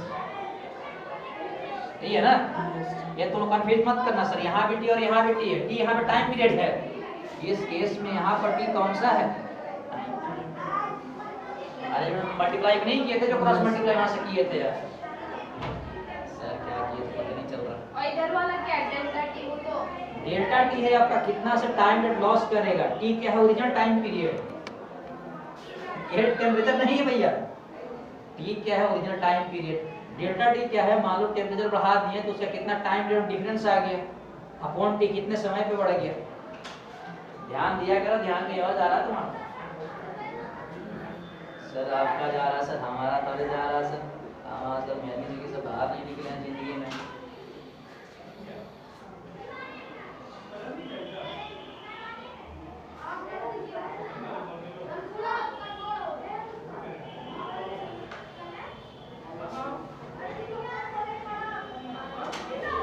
हो गया, हाँ बोला यार,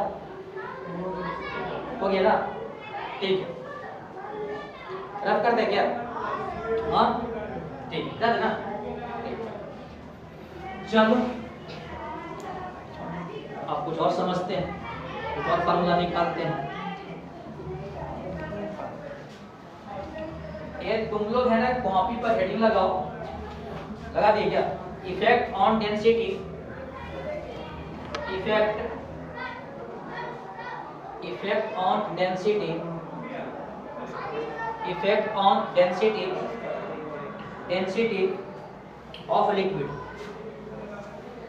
of liquid, of liquid, of liquid, of liquid.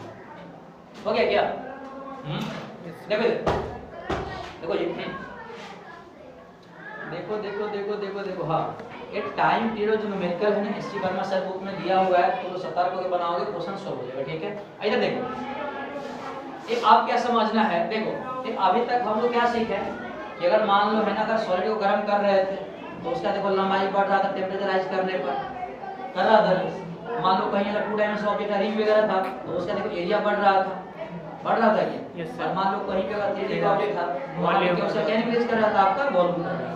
यानी कहने का मतलब यही है, सुनो कि टेम्परेचर राइज करने पर लंबाई बढ़ सकता है, एरिया बढ़ सकता है, वॉल्यूम बढ़ सकता है। Yes, sir. आप क्या चेक करना है कि अगर टेम्परेचर मान लो कि राइज करेंगे तो क्या उसके डेंसिटी में कुछ इफेक्ट आएगा कि नहीं आएगा, बात समझ में आ रहा है, अरे बोलना यार, ये तुम क्या हो गया, बोला करो हाँ। तो तो आप चेक करते हैं कि क्या डेंसिटी वगैरह में कुछ फर्क पड़ेगा कि नहीं पड़ेगा, बात समझ में आ रहा है, ठीक है। एक तुम इधर देखो, जैसे कि मान लो हम अपने पास कोई लिक्विड वगैरह है और स्टार्टिंग में इसके पास देखो मास m है, कोई दिक्कत है क्या? वॉल्यूम अगर v है और इसका कोफिशिएंट ऑफ जो वॉल्यूम एक्सपेंशन है वो कितना है बताओ? कम। कोई दिक्कत है क्या? बोलना है। अब इसको क्या कर दिए, डेल्टा टी टेम्परेचर से क्या कर दिए, इसका टेम्परेचर देखो राइज करा दिए, कोई दिक्कत नहीं ना। तो देखो मैं अगर तुम किसी लिक्विड या गैस को मान लो कि तुम टेम्परेचर राइज कराओगे तो इसका जो मास था मास तो कांस्टेंट रहेगा। मान लो सिलेंडर में गैस भर दी तो मास तो कांस्टेंट है, तुम जितना उसको हीट कर दो, यानी ये तो चेंज नहीं करने वाला। अब देखो एक बात हम लोग पढ़ चुके हैं कि टेम्परेचर राइज करने पर उसका वॉल्यूम क्या होता है, चेंज करता है। कितना से चेंज कर जाएगा आपका वॉल्यूम चेंज कर, पहले से देखो v था, इसमें डेल्टा से क्या कर जाएगा आपका, चेंज कर जाएगा। बात तुमको समझ में आ रहा है? Yes sir.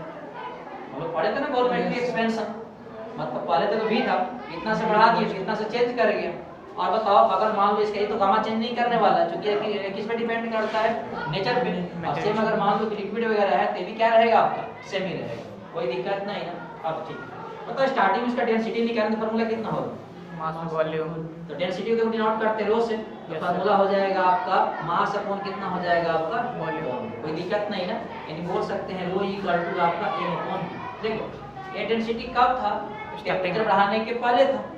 ये डेंसिटी कब था, टेम्परेचर बढ़ाने के पहले था, कोई दिक्कत नहीं ना।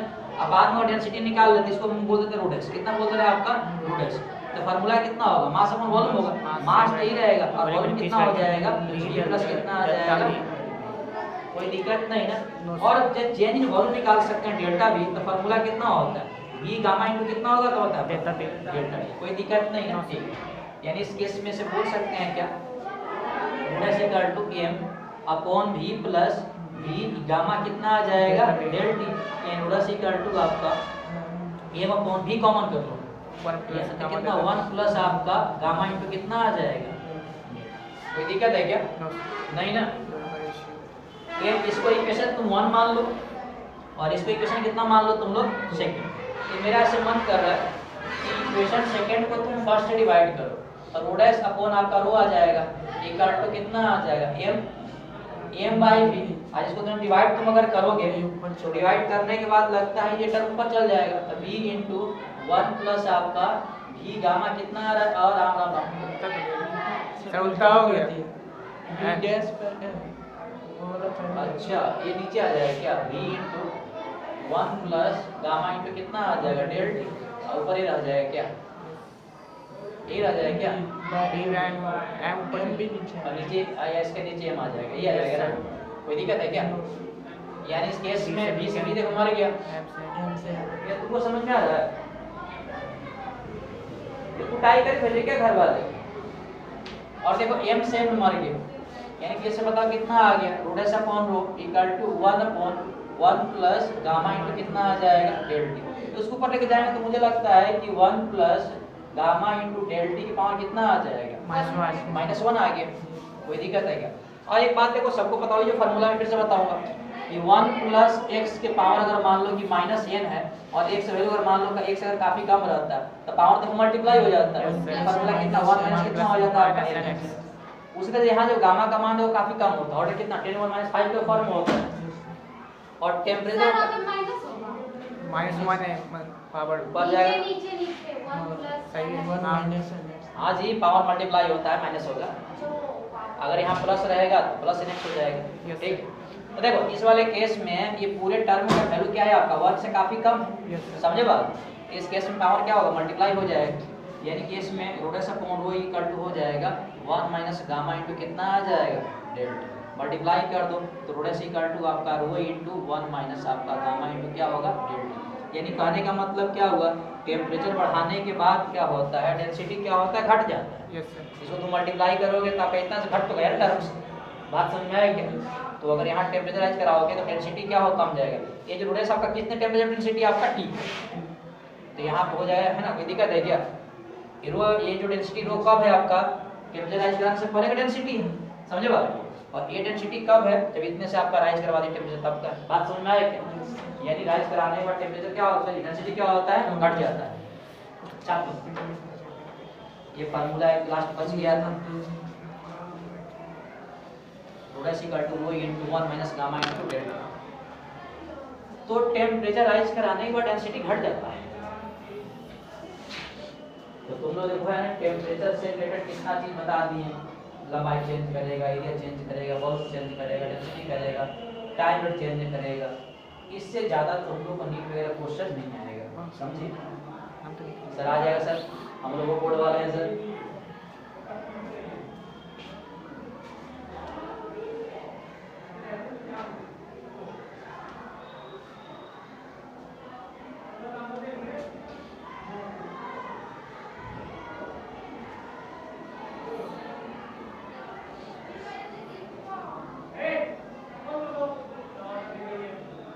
बच्चा सबके बस से टीचर को खाने को समझे दिया जाए।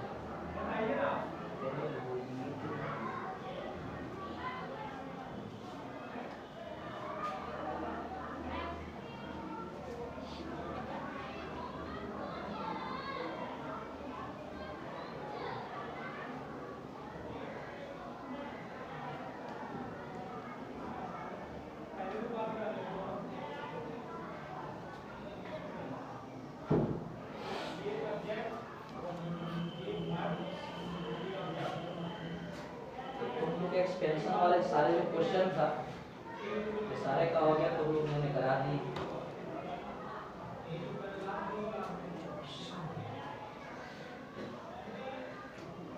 रफ करे क्या? चल चलो रफ कर दो। नहीं जिंदगी और मौत से लड़ रही हो तुम लोगों के साथ। नया कॉपी खरीदी हो क्या? अच्छी कर रहे हैं बेटी पर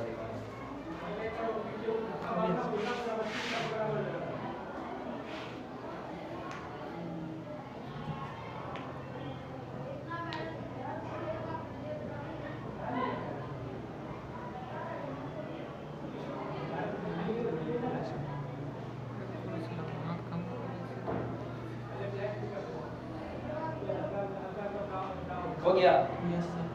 चल इधर हम लोग का नहीं हुआ ना, नहीं हुआ क्या? सही में नहीं हुआ क्या? पहले से लिख रहा तो कोई बात हमारा साउंड रिकॉर्ड होता है, कहीं तुम क्लेम तो नहीं करोगे कि मेरा वीडियो आगे चल पीछे वगैरह वीडियो सर्च करके क्लेम कर लोगे ठीक कि आपने मेरी आवाज़ से कॉपी की है, ऐसा तो नहीं है ना?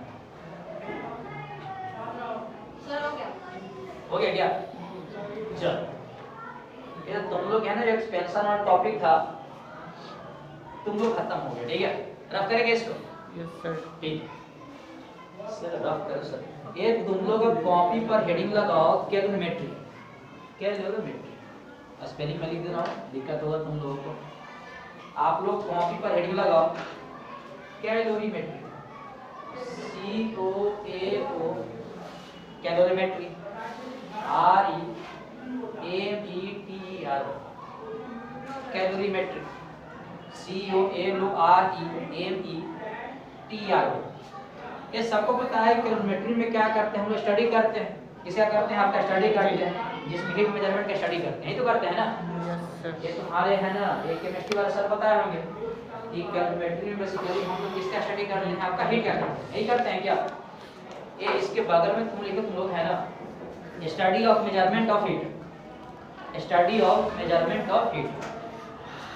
कैलोरीमेट्री में क्या करते हैं? फिजिक्स का पार्ट है जिसमें हम लोग स्टडी करते हैं हीट का, study of measurement of heat. क्या करते हैं? Study of measurement of heat, study of measurement of heat, study of measurement of heat. लिख लिया क्या?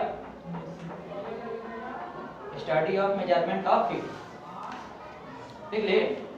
इधर देखो, study of measurement of heat है ना, फिजिक्स के जिस ब्रांच में है ना हीट के स्टडी किया जाए उसी को हम लोग क्या बोलते हैं? कैलोरीमेट्री। ये तुम लोग है ना कॉपी पर हेडिंग लगाओ, एक स्पेसिफिक हीट कैपेसिटी क्या होता है? Specific heat capacity. ये इसको डिनोट करते हैं C से। स्पेसिफिक हीट कैपेसिटी को किसे डिनोट करते हैं? C से।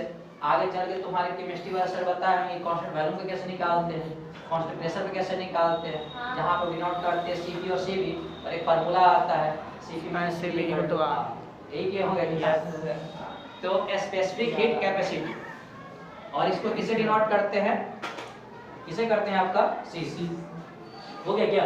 Yes sir. और ये तुम लोग है ना, जब देखो इसका मतलब क्या है, कई फैकल्टी वगैरह बताते फार्मूला वगैरह है ना, अब उसका मतलब पता नहीं चलता है। ध्यान दो, ये अगर मान लो कि तुम लोग है ना स्पेसिफिक हीट कैपेसिटी तुम लोग का वाटर का दिया है, वाटर का दिया है तुम लोग को 4.2 जूल पर ग्राम आपका पर डिग्री आपका सेंटीग्रेड। समझे बात?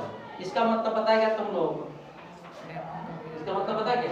नहीं नहीं अब इसका देखो मतलब यही है कि सुनो कि अगर मान लो, इसका मतलब यही है, इसका मतलब यही है कि अगर मान लो कि तुम्हारे पास अगर 1 ग्राम क्या है वाटर, 1 ग्राम क्या है आपका वाटर, तो 1 ग्राम वाटर को आपका है ना 1 डिग्री आपका सेंटीग्रेड टेम्परेचर बढ़ाने के लिए कितना कितनी हीट की रिक्वायरमेंट पड़ेगी, उसी को हम लोग क्या बोलते हैं आपका, यानी बोल सकते हैं इस वाले केस में सुनो कि यार 1 ग्राम अगर वाटर है तुमको, समझे बात?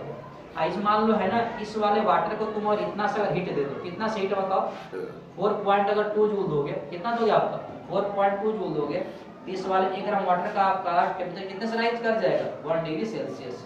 बात समझ में आ रहा है? इसमें बोल रहा हूँ ये स्पेसिफिक हीट का मतलब क्या है, किसी सब्सटेंस का 1 ग्राम का वैल्यू, 1 ग्राम का जो टेम्परेचर है राइस करवाने के लिए इंक्रीज कराने में देखो जितनी हीट की रिक्वायरमेंट पड़ती है उसी को हम लोग क्या बोलते हैं, स्पेसिफिक हीट कैपेसिटी। बात समझ में आएगी? जैसे मान लो अगर तुमसे अगर स्पेसिफिक हीट कैपेसिटी अगर बोलेगा कॉपर का, इसका मतलब क्या है कि तुम्हारे पास अगर मान लो 1 ग्राम क्या है आपका कॉपर है, कितना है आपका 1 ग्राम कॉपर है, और 1 ग्राम कॉपर इसका वैल्यू होता है आपका 0.4 जूल पर ग्राम आपका पर डिग्री आपका सेंटीग्रेड। मतलब यही है 1 ग्राम कॉपर को है ना 1 डिग्री सेंटीग्रेड आपका टेम्परेचर बढ़ाने के लिए आपका कितना जूल हीट की जरूरत पड़ेगी। समझे बात? इन इस केस में हीट कितना जरूरत पड़ेगा बताओ, हीट इक्वल टू पड़ेगा आपका 0.4। बात समझ में आ रहा है क्या? यानी सिंपल देखो डिफिनेशन है, किसी सब्सटेंस से 1 ग्राम का टेम्परेचर 1 डिग्री सेंटीग्रेड से बढ़ाने के लिए जितनी हीट की जरूरत पड़ती है उसी को हम लोग क्या बोलते हैं, स्पेसिफिक हीट कैपेसिटी। यही बोलते हैं ना। सबसे पहले तुम लोग है ना इसका डिफिनेशन लिखो। देखो तुम लोग amount of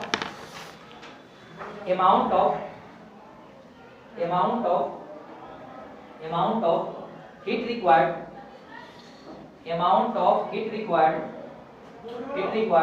to raise the temperature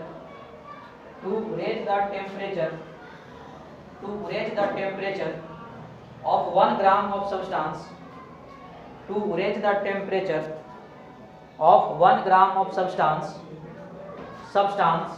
by 1 degree Celsius, by 1 degree Celsius, by 1 degree Celsius, by 1 degree Celsius। ये इसके बाद आप लोग कॉपी पे दोनों एग्जाम्पल आप लिख लो। इसके बाद आप लोग कॉपी पर ये दोनों एग्जाम्पल लिख लो। इसके बाद आप लोग कॉपी पर दोनों एग्जाम्पल को लिख लो।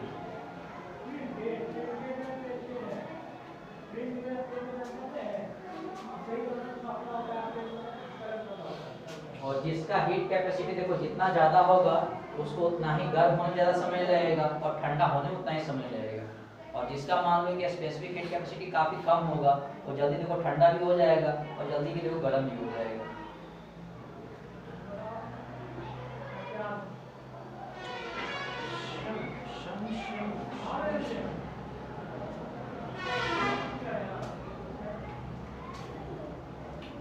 Specific heat capacity at constant pressure.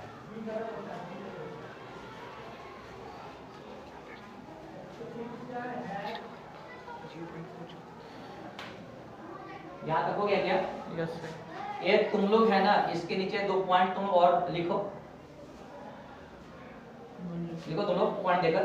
If a specific heat capacity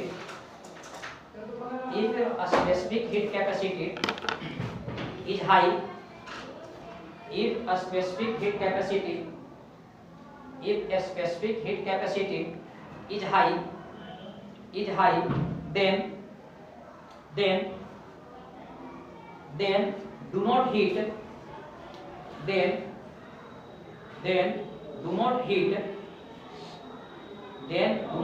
or cold rapidly,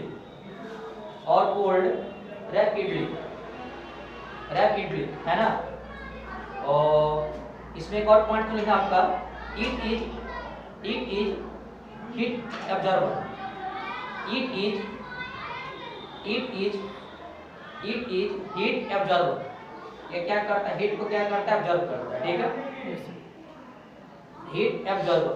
ये इसके बाद पॉइंट लिखो तुम लोग, if a specific heat capacity is low, if a specific heat capacity is low, then heats or cold rapidly, heats or cold rapidly,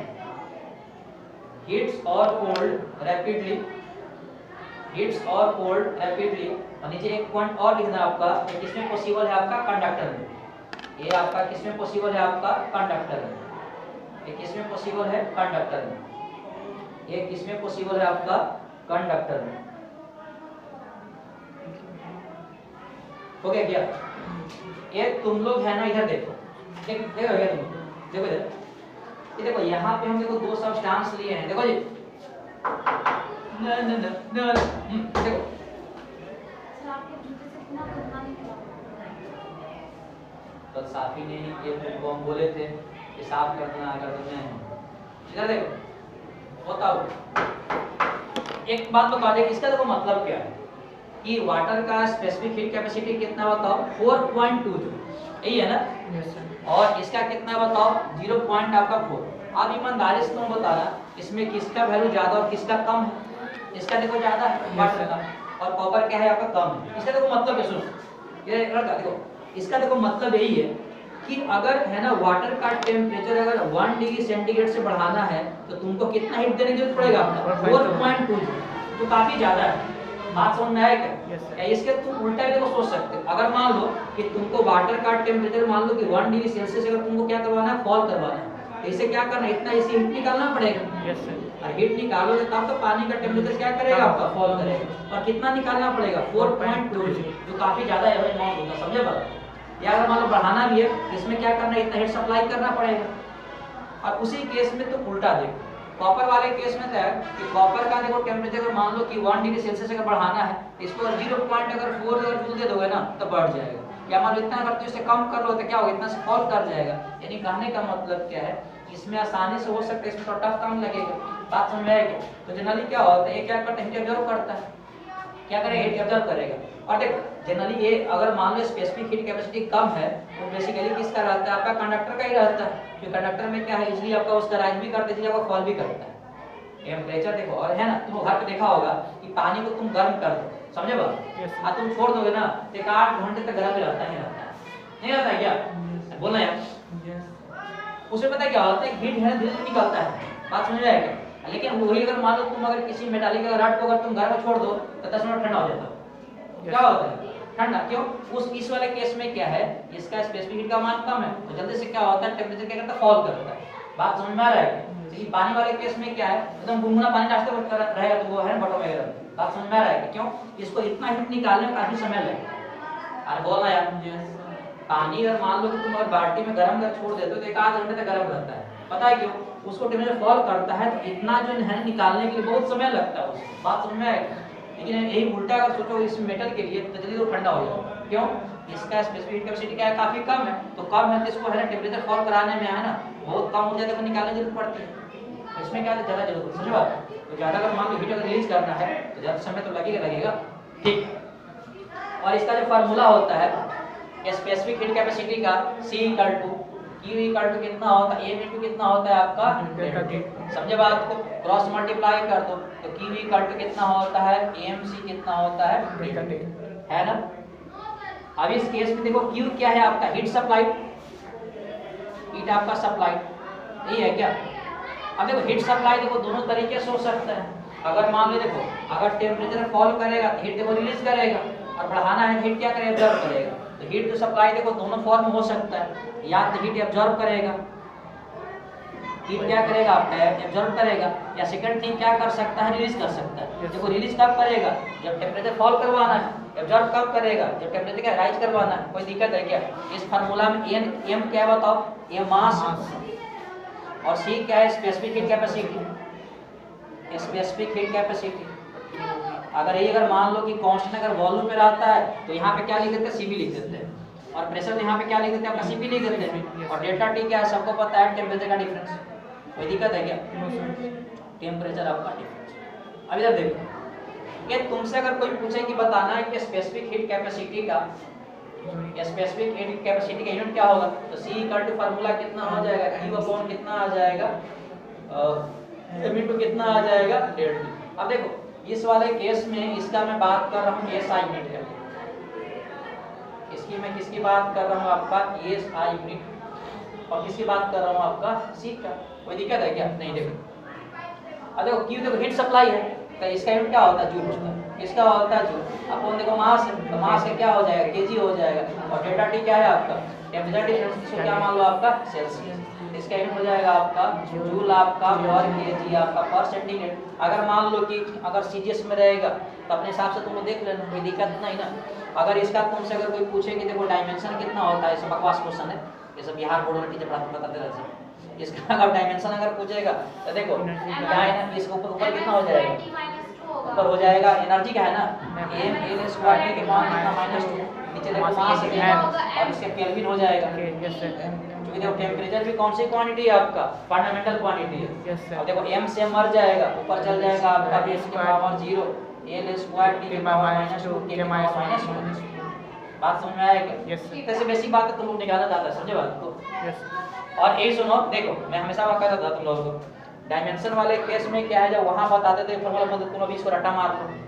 अब देखो तुम लोग आगे निकालने आगे, समझे बात? तब तो अब Q को हीट सप्लाई और हीट कैपेसिटी किस Q हीट सप्लाइड है ना यार, और सप्लाई हो तब उसका राइज करेगा टेम्परेचर।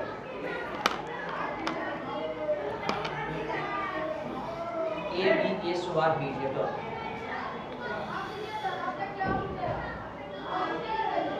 और स्पेसिफिक हीट कैपेसिटी क्या है, ये डिपेंड करता है मटेरियल पे। अलग अलग मटेरियल के लिए स्पेसिफिक हीट कैपेसिटी का वैल्यू क्या होता है, अलग अलग होता है।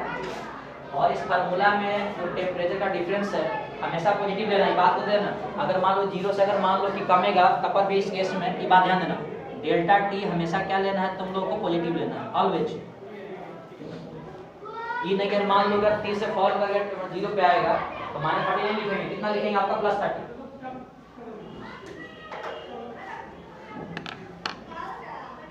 टेम्परेचर डिफरेंस स्पेसिफिक कैपेसिटी होता है, इसीलिए ग्राम सब्सटेंस टेम्परेचर 1 डिग्री बढ़ाने से कितना हीट रिलीज करता है ना। ये तुम्हारा ग्लव्स किधर है, रखा हुआ है, ठंडी मार देगा तो पापा की परी क्या हो जाएगा।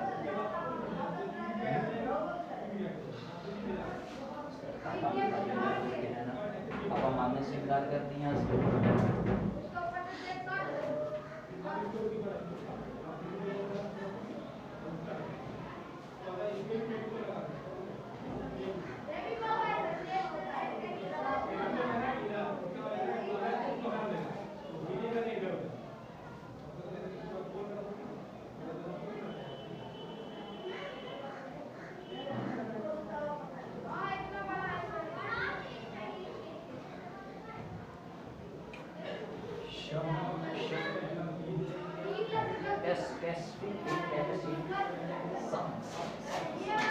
हो गया।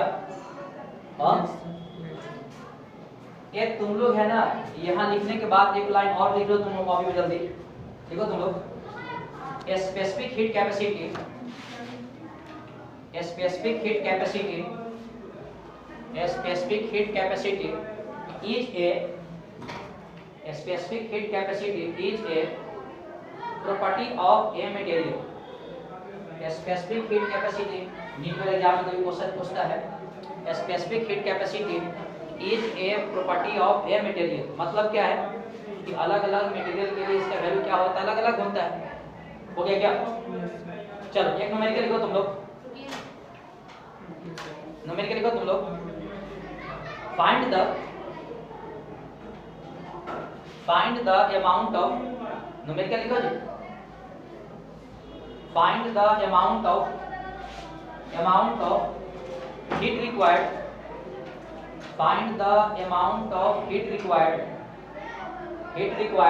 to heat water, find the amount of heat required to heat water, और वाटर के ब्रैकेट में तो आपको लिखना 2 ग्राम, मतलब वाटर का मास कितना दिया हुआ है 2 gram, 2 gram from 10 degree Celsius to 40 degree Celsius, from 10 degree Celsius to 40 degree Celsius. और स्पेसिफिक हीट ऑफ वाटर आप लोगों को दिया हुआ है, CW का मान आप लोगों को दिया है, a specific heat of water तुम लोगों को दिया हुआ है, CW का मान 4.2 जूल पर ग्राम पर डिग्री आपका सेंटीग्रेड। तो बताना कितना होगा, मतलब वाटर अगर तुम्हारे पास 2 ग्राम है, इसका टेम्परेचर 10 से अगर 40 करने में कितना हीट की जरूरत पड़ेगी, तो फार्मूला बताओ क्या है, Q इक्वल टू MC कितना है बताओ, delta T। Q equal to बताओ मास कितना है, देखो 2 ग्राम, C का मान तुम लोग को दिया है 4.2 जूल पर ग्राम पर डिग्री सेंटीग्रेड, और डेल्टा T कितना हो बताओ। इस केस में कहाँ गए, 10 से 40 गया है क्या, तो 40 में कितना आ जाएगा 10। अब इस केस में देखो ग्राम से ग्राम मर गया, 2 इंटू आपका 4.2 जूल, नीचे आपका 40 डिग्री सेंटीग्रेड, और वहाँ पे कितना आ जाएगा बताओ 30 डिग्री आपका सेंटीग्रेड, सेंटीग्रेड से मर गया। यहाँ कितना आ जाएगा, मुझे लगता हो जाएगा 8.4 इंटू आपका कितना बच गया 30, यहाँ से 0 हो जाएगा, 4 के 12 9 में 8 तो 24 1 25, कितना आएगा क्या 5.2 है, 252 जूल आएगा। पॉइंट आएगा।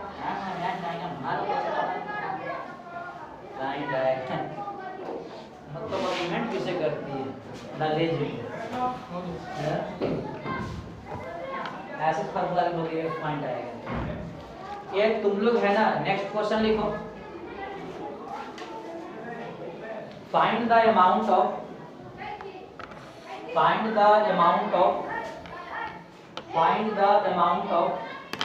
heat required, find the amount of heat released, find the amount of heat released when water, और ब्रैकेट में लिखो तुम लोग 2 gram is cooled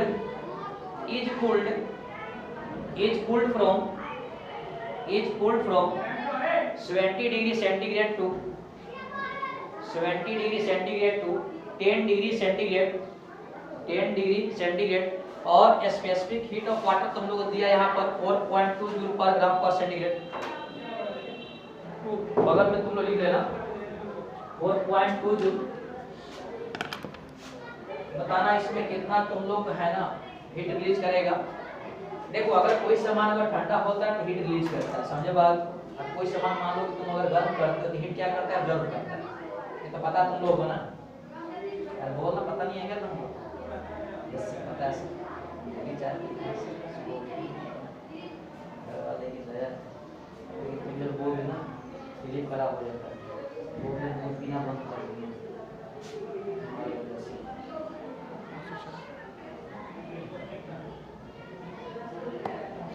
simple question तुम लोग कर लोगे यार, यही फार्मूला लगाओ Q इक्वल टू, देखो डेल्टा T यहाँ पे कितना आ जाएगा बताओ, 60 आ जाएगा ना, ये नहीं तो -60 लिख देना, कितना लिखा तुम लोग 60। और एक बात देखो, और माइनस भी बता दो, Q अगर नेगेटिव आता है तो नेगेटिव आने का मतलब क्या होता है, हीट रिलीज करता है। तुम्हारे सर पता है कि एक्टोथर्मिक क्या होता है, वहाँ Q नेगेटिव आता है तो हीट क्या करता है, रिलीज करता है, बताएंगे तुम लोग। चल हो गया, चलो एक क्वेश्चन लिखो तुम लोग, फाइंड द, देखो यार फाइंड द, अरे बेसिक क्वेश्चन करा रहा हूँ बस, केवल है ना तुम लोग हाथ खोलने के लिए। Find the amount of heat required to heat ice, ice के ब्रैकेट में लिखोगे आप लोग 10 ग्राम, मतलब इसका मास कितना दिया हुआ है 10 gram, from -20 degree centigrade to 20 degree centigrade to 0 degree centigrade, 0 degree centigrade. और इसमें तुम लोग है ना स्पेसिफिक हीट तुम लोग को आइस का दिया हुआ है, स्पेसिफिक हीट तुम लोग को आइस का दिया हुआ है कितना 2.1 जूल पर ग्राम पर सेंटीग्रेड, 2.1 जूल पर ग्राम सेंटीग्रेड। इसको तुम लोग है ना बताना कितना आंसर आ रहा है। ये बेसिक क्वेश्चन है, केवल तुम लोग हाथ साफ करने के लिए, ताकि तुम लोग और तुम साथ पढ़ सकते हो मेरे हिसाब से। Fundamental 420 and number goes to you 84 आया। पागल है। 130 नहीं आया क्या? अरे फिर 420 आएगा इसका। 2.0 सेल्सियस है। 0 तो क्या चल हो गया। 0 अरे 420 आ गया। Yes, sir. चल ये तुम लोग है ना नेक्स्ट क्वेश्चन लिखो। ये हीटर गिव्स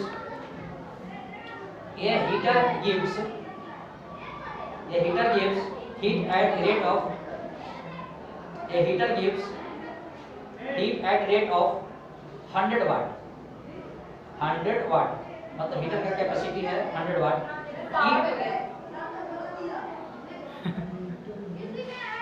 मतलब ये उसी को बताती है जिस इंसान ने इसको चलना कूदना सिखाया है ना। इधर देखो शकल दिखाओ थोड़ी सी आगे देखो तुम लोग। It is used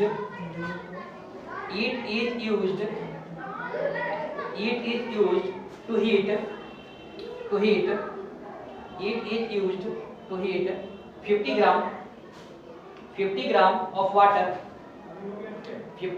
of water from 20 degree Celsius to 30 degree Celsius 20 degree Celsius to 30 degree Celsius। और स्पेसिफिक हीट कैपेसिटी तुम लोग को वाटर का दिया हुआ CW का मान दिया है 4.2 जूल पर ग्राम पर डिग्री सेंटीग्रेड। ये तुम लोग डाटा लिख लो, लिख लिया क्या? Yes sir. Find the time required, ये देखो तुम find the time taken to do so. तो कहता है इसको टेम्परेचर इतना बढ़ाने के लिए उस हीटर को कितना समय लगेगा। Find the time required to do so मतलब पानी का टेम्परेचर 20 से 30 करने में उस हीटर को कितना समय लगेगा। अगर हीटर का कैपेसिटी कितना है 100 वाट।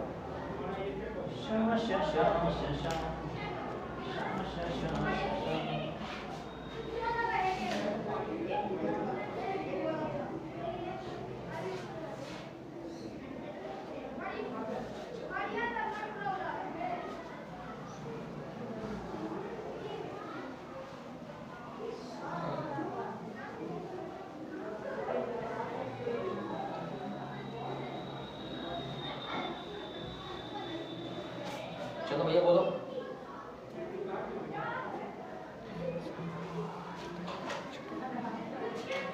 इसी का आंसर है क्या? मतलब हीटर कैपेसिटी 100 वाट है, समझे बात?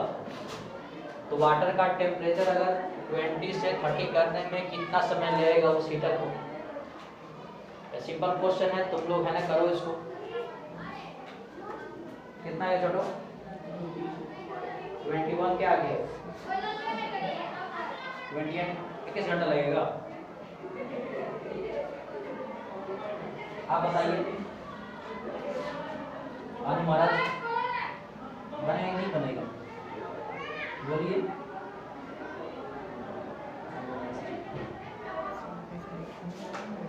ये तो मुझे दिख रहा नहीं। बोलो सर। फार्मूला पे तो फार्मूला इतनी होती है, थोड़ा सा लिंक से अलग है। अरे क्या देखेंगे सर?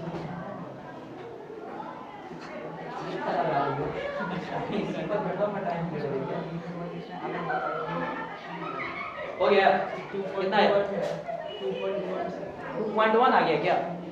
और ये तुम लोग है ना, इधर देखो, देख रहे हो क्या?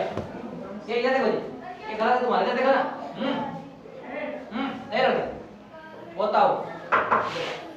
एक बात बताओ कि ये जो हीटर है, हाँ ये जो हीटर है इसका तुम लोग पावर दिया है, कितना दिया बताओ? 100 वाट 100 दिया है क्या? ये बात देखो, पावर का जनरली फार्मूला क्या होता है? पावर इक्वल टू कितना होता है? वर्क अपॉन क्या होता है? टाइम।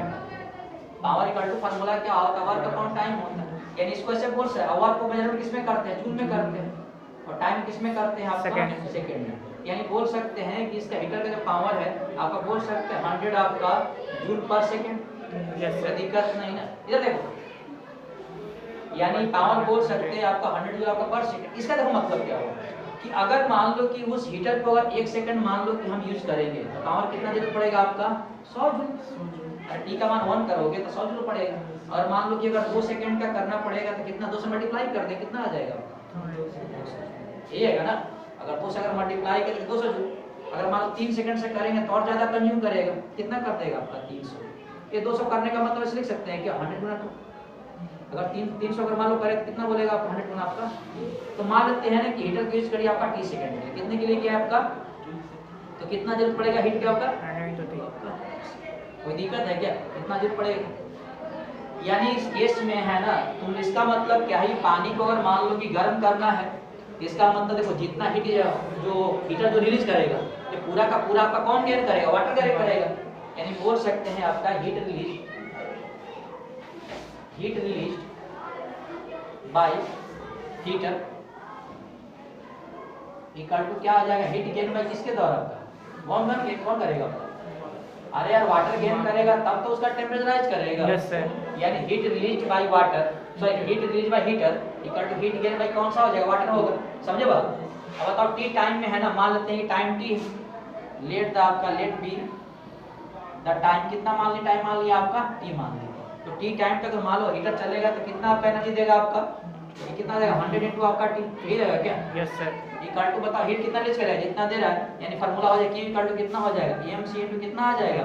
Delta T. m का मान कितना ग्राम पानी है बताओ? 50 ग्राम है क्या? Yes sir. c का मान कितना है? 4.2 जूल पर ग्राम। सर 22 आएगा 22। और इस केस में टेम्परेचर कितना बताओ? 20 से 30 आ रहा है क्या? ये कितना आ जाएगा? 10, यानी 100 इनटू आपका टी इक्वल टू आ रहा है। ये देखो ग्राम से है ना, ये भी देखो 50 ग्राम था क्या? ग्राम से ग्राम मर गया, सेंटीग्रेड से यहाँ से मेजर सेंटीग्रेड में खत्म हो जाएगा। इसको तुम लोग करोगे 50 गुना कितना आ जाएगा? 100 आ गया क्या? ये कट जाएगा आपका 2.1 कट जाएगा, उधर देखो 10 से बड़ी, यानी हो जाएगा 2.1 इनटू कितना था आपका 10, टी इक्वल टू आपका कितना आ जाएगा? समझे बात? अब देखो सुनो, ये जो फार्मूला यहाँ पे हम यूज किए ना कि देखो जितना आपका हीटर हीट रिलीज करेगा पूरा का पूरा पानी गेन करेगा, इसी को बोलते हैं प्रिंसिपल ऑफ कैलोरीमेट्री। तुम्हारे सब बताया केमिस्ट्री वाले है ना कि जितना आप उसको हीट दोगे उतना ही क्या हीट गेन करेगा। बात समझ में आया क्या? और एक बात कौन सुनो, ये प्रैक्टिकली ऐसा पॉसिबल होता नहीं है ना कि हीटर देखो जितना रिलीज करे उतना गेन कर लेगा, आसपास में कुछ ना कुछ गर्म हो जाता है, होता ही नहीं होता। Yes sir. लेकिन ये जो है जो फेनोमेना जितना आप रिलीज करे उतना गेन करेगा, इसी को हम लोग क्या बोलते हैं? Principle of calorimetry. यानी टी का मान कितना आ गया? 21 सेकेंड।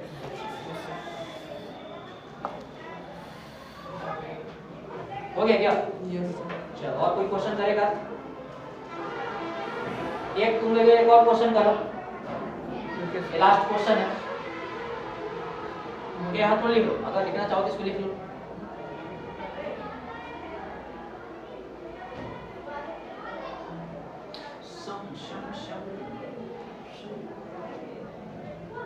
हो गया? एक क्वेश्चन लिख लो तुम लोग, जो मैं बोल रहा हूं लिखो तुम लोग। एक refrigerator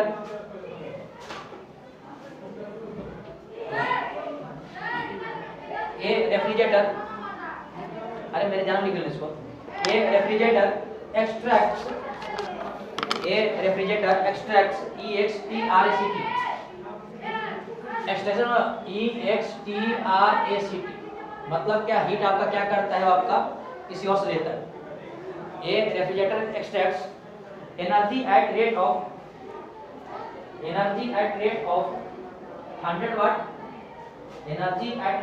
100 watt, how much time will take how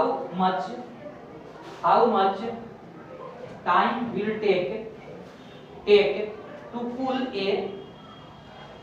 a lemon squash spelling देखो तुम लोग, lemon A-P-E lemon squash S-Q-A-S। Squash का मतलब क्या है? नींबू पानी यार। लेमन स्क्वैश नींबू पानी from 30 degree centigrade to 5 degree centigrade. और तुम लोग स्पेसिफिक हीट कैपेसिटी तुम लोग जो लेमन का दिया हुआ है, लेमन का कितना दिया तुम लोगों को? 4.2 जूल, वही है जो वाटर का है।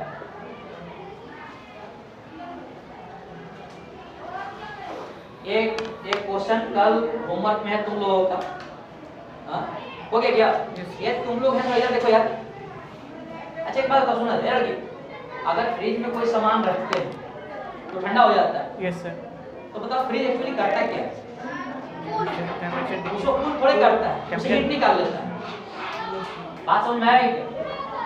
सामान हीट क्या करता है? निकाल देता है। हीट निकालने के बाद क्या होता है? उसका टेम्परेचर फॉल कर जाता है, तो लगता है ठंडा हो गया। बात समझ में आया क्या? एक कई लोगों को पता रहता है, पर सिस्टम पता क्या लगता है कि रेफ्रिजरेटर पता है क्या करता है? उसको है ना बाहर से ठंडा करता नहीं, उसमें हीट है तो निकाल लेता है। तो आप लोग फ्रिज के तुम पीछे खड़े तो धुआं गर्म हवा निकलते रहता है, नहीं निकलता है क्या? कहाँ से निकलता है? उसे हीट जो एब्जॉर्ब किया बाहर फेंक दिए, उसका खुद ही डाउन करके। बात समझ में आ रहा है क्या? अरे बोलना है। Yes sir. उसे पता नहीं चल रहा जिंदगी क्या कर। चलो कोई बात नहीं। तो आज का क्लास यही होता है कि तुम लोग है ना, सबसे पहले मुझे एससी वर्मा सर का बुक दो, इसका क्वेश्चन देते हैं। एससी वर्मा सर का बुक दो, थर्मल एक्सपेंशन लीनियर एक्सपेंशन का। तो ये तुम लोग है ना क्वेश्चन लिखो।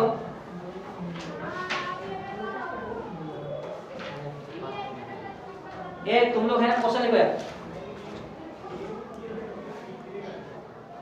ये क्वेश्चन नंबर 10 से लेकर क्वेश्चन नंबर 10 से लेकर और 25 तक, क्वेश्चन 10 से 25। और इसका नाम क्या? हीट एंड टेम्परेचर, ये टॉपिक है। तुम लोग है ना इसको कंप्लीट कर लोगे, समझे बात? कोई दिक्कत नहीं ना? हीट एंड टेम्परेचर लो, ये तुम लोग कर लोगे। ये तुम लोग बताओ, ये सुनो। और ये तुम लोग है ना होमवर्क दिखाओ मुझे। वर्क ऑन एनर्जी का तुम